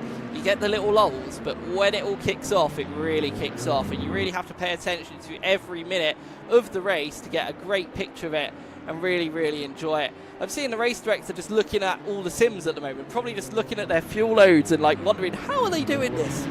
I'm surprised too, because we've still not seen like Orange Apex pit, and Pierre's not pit either. A gap now down to 1.2 seconds. Nathan's not pit either. So I'm very impressed at how they're doing this. Like, really, really good job by these guys for not pitting. We saw a very quickly yellow flag there. It just flashed on and flashed away. And yeah, correct from both of you, Wilbur and Pod Pilot. Aiden is a weapon and also showing amazing consistency. It is what wins you endurance races, because even when it was wet, Aiden wasn't setting the fastest laps of the race, but what Aiden was doing was keeping it on the track. And that's it. It's exactly that. That is what changed a dominant performance to one that was unbelievably dominant, because Aiden went from being about 40 seconds ahead to well over a minute and now has lapped the whole field. Yeah, so probably about 2 minutes ahead of like everybody, which is mind-blowing. All a little bit squirrely under the brakes there for Nathan going into turn 1, manages to get it together, so well held there. Pierre very wide, and Nathan losing the rear end there. Probably that excitement of seeing another car in front of you and just thinking the podium is right there. The podium's there. I can get the podium. I can do this. I'm not far away. This is doable. This is going to be great. Stay tuned for this one, because this could end either way for these two. And this podium is not set yet. This podium is definitely not set yet. Pierre told me he'd be absolutely thrilled with a podium. So Pierre is going to defend this really hard. And Nathan is absolutely giving it everything. The gap now just 0.4 of a second, now just about a 1/10 of a second, as there's like nothing to separate them. Aiden did have some training in the Daytona 24 yesterday in the LMP2. I will agree with you there, Wilbur. I'm actually impressed that they've done both. I think it's very impressive. Like, great feat of endurance driving. Really impressed by Aiden. I'm always impressed by Aiden, though. It's just an impressive driver.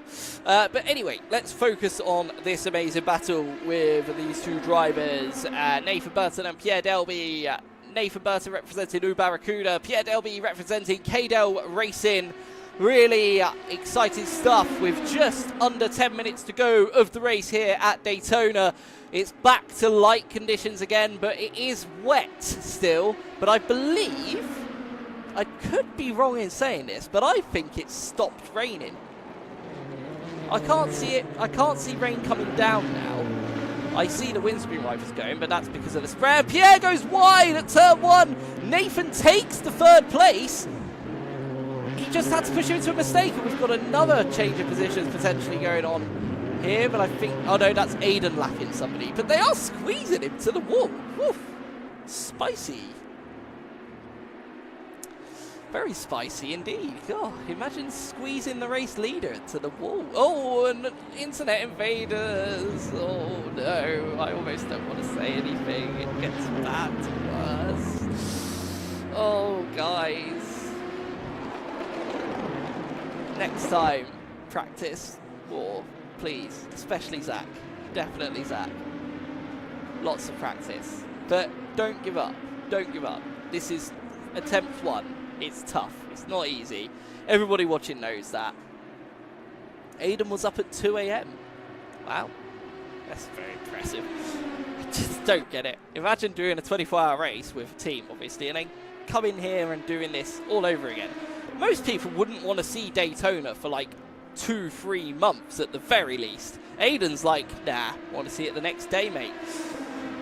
But fair play, credit where credit's due, an absolutely belting performance today, no matter what happens now, even if Aiden does make some sort of catastrophic error to lose the lead, which I don't really know how they would do that, but has to be said, what a performance. And what a performance for Nathan Burton as well, who is closing the gap to P2. Gonna run out of time, unfortunately, because there is only 7 minutes left to go, and that gap is at 37 seconds. And I have a feeling that Connor, in the Orange Apex car, which is currently Stanley, is probably just fuel saving like mad to get to the finish. And Pierre trying to keep in touch with Nathan there, the gap up to 1.7 seconds between the two cars. So not out of question that Pierre will be able to keep in touch and maybe make a move, but I think Nathan is just faster at the moment, has just found a good rhythm in the car, really enjoying the wet conditions. I think he's loving the wet conditions, to be honest, like probably the most of any driver. I mean, he is the fastest driver on the track by a long way. Oops, sorry, I peeked there. By a long way. He is doing 1 minute 44s compared to everyone else that's in the 146s and 47s, 48s, 50s. The only other driver close to Nathan in terms of lap time is Aiden in the 1 minute 45.8s. Nathan's doing literally a second a lap faster than the race leader at the moment. It's 3 seconds a lap faster than the car in front of him. You know, if there was like another 10 minutes to go, I think he would catch P2, but I think he's going to run out of time. Unfortunately for Nathan, he's going to run out of time, but he's like taking a second out of them every single sector, pretty much. So it's an impressive feat from Mr. Burton in the Barracuda car, my old team. So that's all good to see. Always good to see my old team doing well. But we also have new teams here as well. We've got Wooden Specs Racing currently down ahead of Internet Invaders in 9th position. So they've had a pretty good day. 10th position, sorry. Orange Apex Academy, this I believe their first race as well, but joining the Orange Apex crew. Apex Nova Racing as well, a very strong first showing, despite lots of adventures in the rain earlier. Doing a very good job, I would say, now to keep it on the grey stuff for Daniel Jones. And Orange Apex Esports, just having a look at what they're doing, just driving around, having some fun adventures. And Nathan's still fastest man on the track by quite some time. So very, like, just not slowing down. I guess his only risk of losing the podium now is if he just drives a bit too quick and makes a mistake. And I don't want to say that because that almost puts the curse on him to do it. And someone is off, but it's the Orange Apex Esports car of Neil Harris. And rejoins right on the Orange Apex. The gap has come down 6 seconds. Nathan's took out 6 seconds in the last 2 laps from them, which is an insanely impressive feat. Nathan is absolutely flying around the circuit. Again, 1 minute 44 lap times. Like, I feel like wet racing and Nathan just go together because he's lapping so much quicker than anybody else at the moment. He probably wishes that he was just that little bit further up the field, like earlier on in the race, because he would have probably been the only person to put any pressure on Aiden.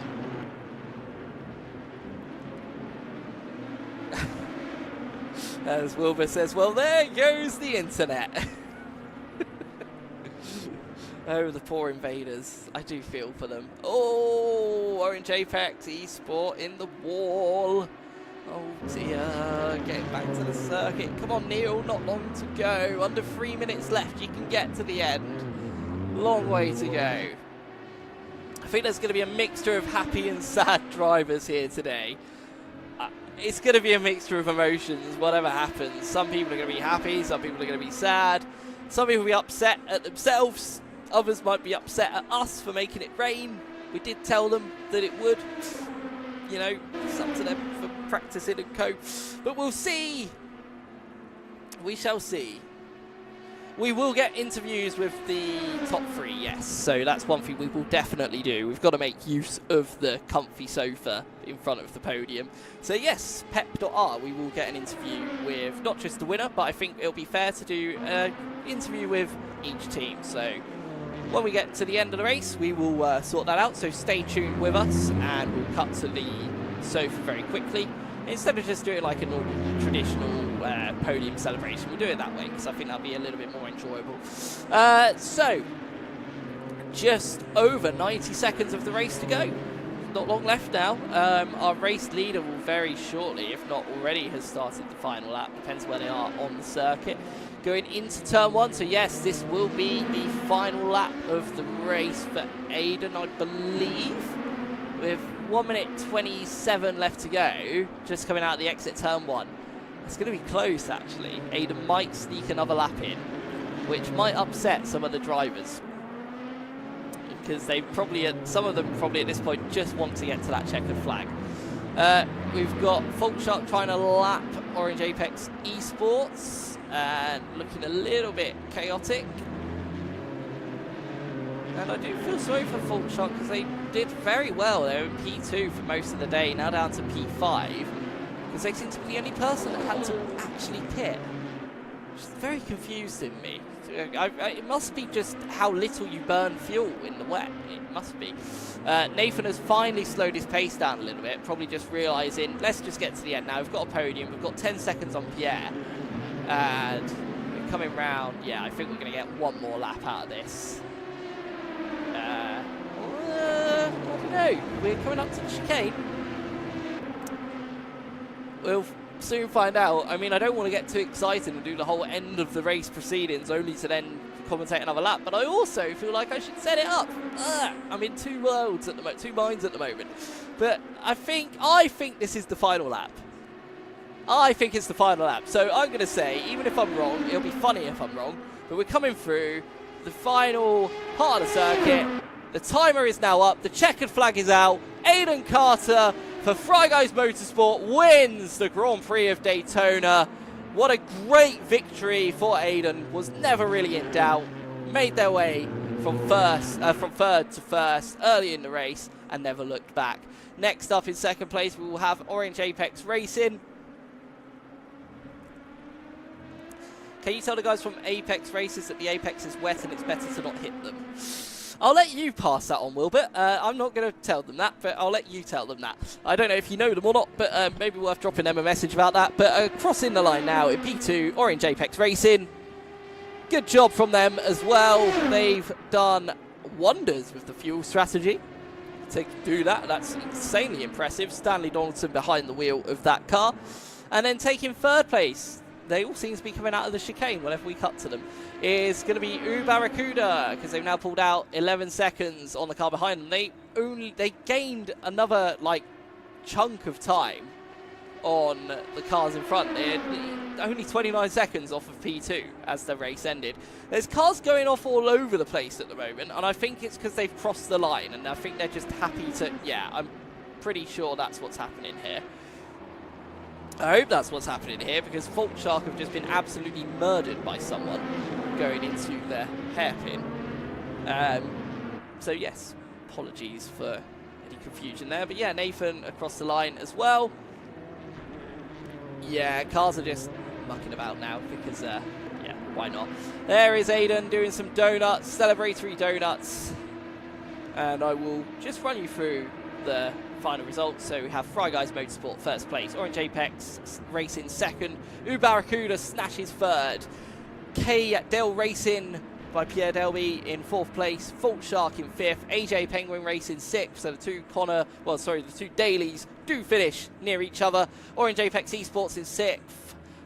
Seventh place is that? Yes, and then 8th place for Apex Nova, 9th place for Orange Apex Academy, 10th place for Wooden Specs Racing, 11th place for Internet Invaders, and then last place, unfortunately, for TTLW, who retired early on. I will say hi to you from Aiden, from the pair of you, and very good job, and I hope that you both had a very good 24 hours as well. I hope your race went very well for the pair of you, for Pep and Wilbert. So I really hope you had a great time watching it as well and supporting Aiden. Please do stay tuned, because we are going to go to the sofa and interview our top 3 finishing teams. So well done, everybody, and join us at the sofa shortly.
the venue with our third place driver, which drove by himself in the Barracuda team. It was Nathan Burton, and I have to say, it was probably the only driver in here that was actually happy with the wet weather, because his race completely transformed from running around in 7th place to all the way to 3rd. And it was in those final 7 or so minutes where you actually achieved that 3rd place. And you must have thought, whew, and you then took another 10 seconds out of P2. I don't know if you saw that on your gaps, but you were taking 3 seconds a lap out of them and lapping a second quicker a lap than Aiden. And Aiden wasn't going slow.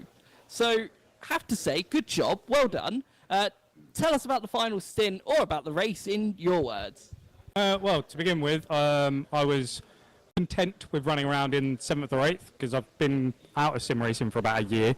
And I was losing time to the guys ahead, I was gaining on guys behind, so I was just kind of in no man's land. And then the rain came, and I seemed to struggle a lot less than everyone else. And I'm not 100% certain, but I think I know the reason why.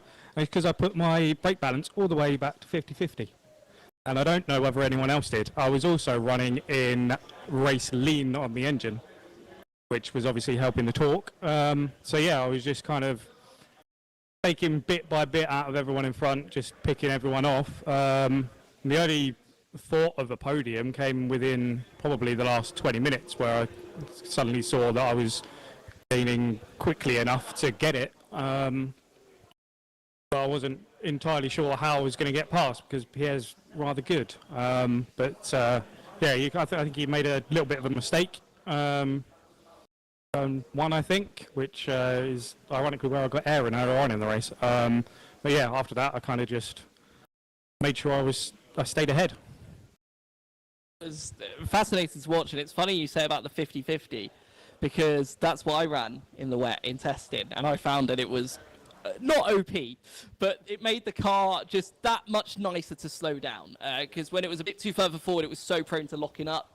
I guess that's what you felt quite early on, that you just had to move that balance back. And it's interesting what you said about the lean, because I'd almost predicted this in the box as well, that a lot of the drivers had done this. And I think most of the field did, I'm not sure, because we would have been due a pit stop from everybody else with the amount of time remaining of the race, and then we just didn't get one. So I think that the lower fuel burn, obviously in the wet, made things quite interesting, but it was an amazing comeback drive. I hope you'll enjoy watching it back at some point. It was good fun. Apologies for my very rusty commentary when you do watch it back, but it was good fun. And yes, well done for P3. What a comeback drive, and you were my driver of the 3rd part of the race. If you would have been closer to Aiden at the start, you would have been the only person that would have challenged Aiden, because Aiden was not going slow. Yeah, I just wish it was a 6-hour race now. But, stayed wet for the rest of it. well done. you Enjoy your break, and we will get our 2nd place team over now. Gentlemen, come on over. Are you just solo repping, Stanley? Okay. Yeah, no worries. I was the only one in that car. Oh, was you? Yeah, I was the only one in the car. So we had 3 teams, Orange Apex, 2 pairs, and then me doing solo because I'm a psychopath. And it somehow paid off, which was good fun. It looked like it went really well. I mean, earlier on in the race, it was very chaotic. And then, again, like Nathan, as the rain came along, it almost seemed to aid you rather than hinder you. You seemed to be able to get on with the wet conditions a lot quicker than the other drivers around you.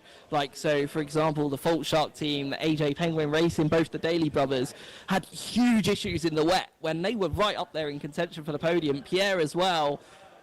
You didn't seem to have any of those problems. It was quite interesting to watch, considering that we've seen cars going off left, right, and centre, and yet throughout that whole time you were staying on the track. You know, yourself and like Aiden and Nathan just seeming to continuously do that. You were setting some very impressive lap times through there as well. I heard one of your secrets was that you was running the car in safety car mode. Now, I don't know if that's true. Yeah, so I was running the car in safety car. For some reason, that gave me enough fuel usage. So I was running like 2.2 litres a lap, so it was much better than anything else, and it just allowed me to go longer and have that like flexibility throughout the entire race. I felt like I was lacking straight line speed just in general. I don't know if that was like traction control settings or whatever, but in the wet that kind of nullified the effect, so it just made it a lot easier for me to adapt. And you looked very comfortable out there throughout the race, to be honest. So you did a great job all by yourself, like to do a solo podium. So 2 drivers on the podium that did it all by themselves. And you must be quite tired, but I imagine looking forward to more. I mean, we're seeing you more and more on the podium, the more of these races that we do. You're becoming a much more thorn in Aiden's side, shall we say. So will we be seeing you potentially at our next race at Daytona or potentially at Sebring in the Corvettes? I mean, I'm sure we can work something out, but I'd absolutely love to. Obviously, I've got lots of iRacing on as well, which has helped me learn loads, especially quite recently. So it's just, yeah, really helped, and I can't wait to do it more of it as well. An amazing mature drive from Stanley Donaldson from the Orange Apex Racing team. Great job on your 2nd place. Really glad you had a fun time today. Really hope you enjoyed it. But have a great rest of your day. Enjoy the little rest. And now I think it's time that we get Aiden Carter on, our race winner, with a mini fan club in the comments as well. It has to be said. Yes, I'm just going to get their usernames.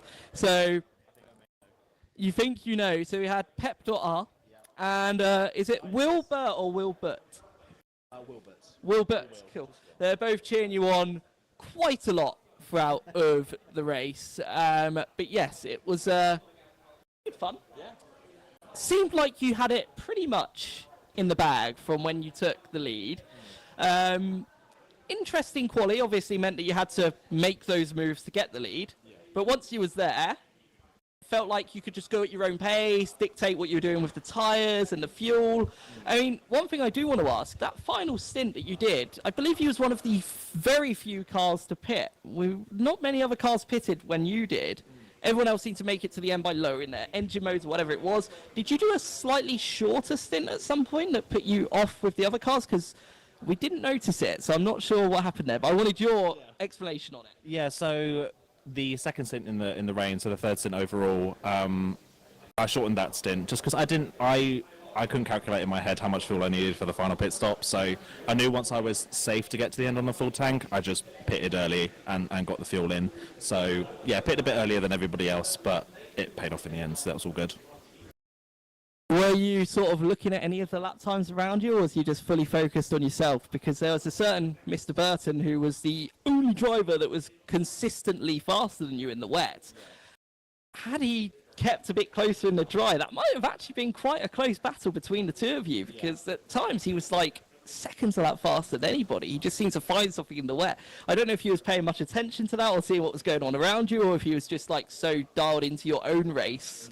I mean, what was going through your head? Were you just focused on what comes next with the chaotic weather, or was... Yeah, that's kind of what I was focused on. I wasn't really focused on lap times for people around. I knew I had enough of a gap that I didn't really need to worry about it, so I didn't want to push too hard to make a silly mistake or something. I was just focusing on keeping it on the road, and then if I saw traffic, just worrying about that when I got to it. Other than that, yeah, I wasn't really looking at anybody else's lap times.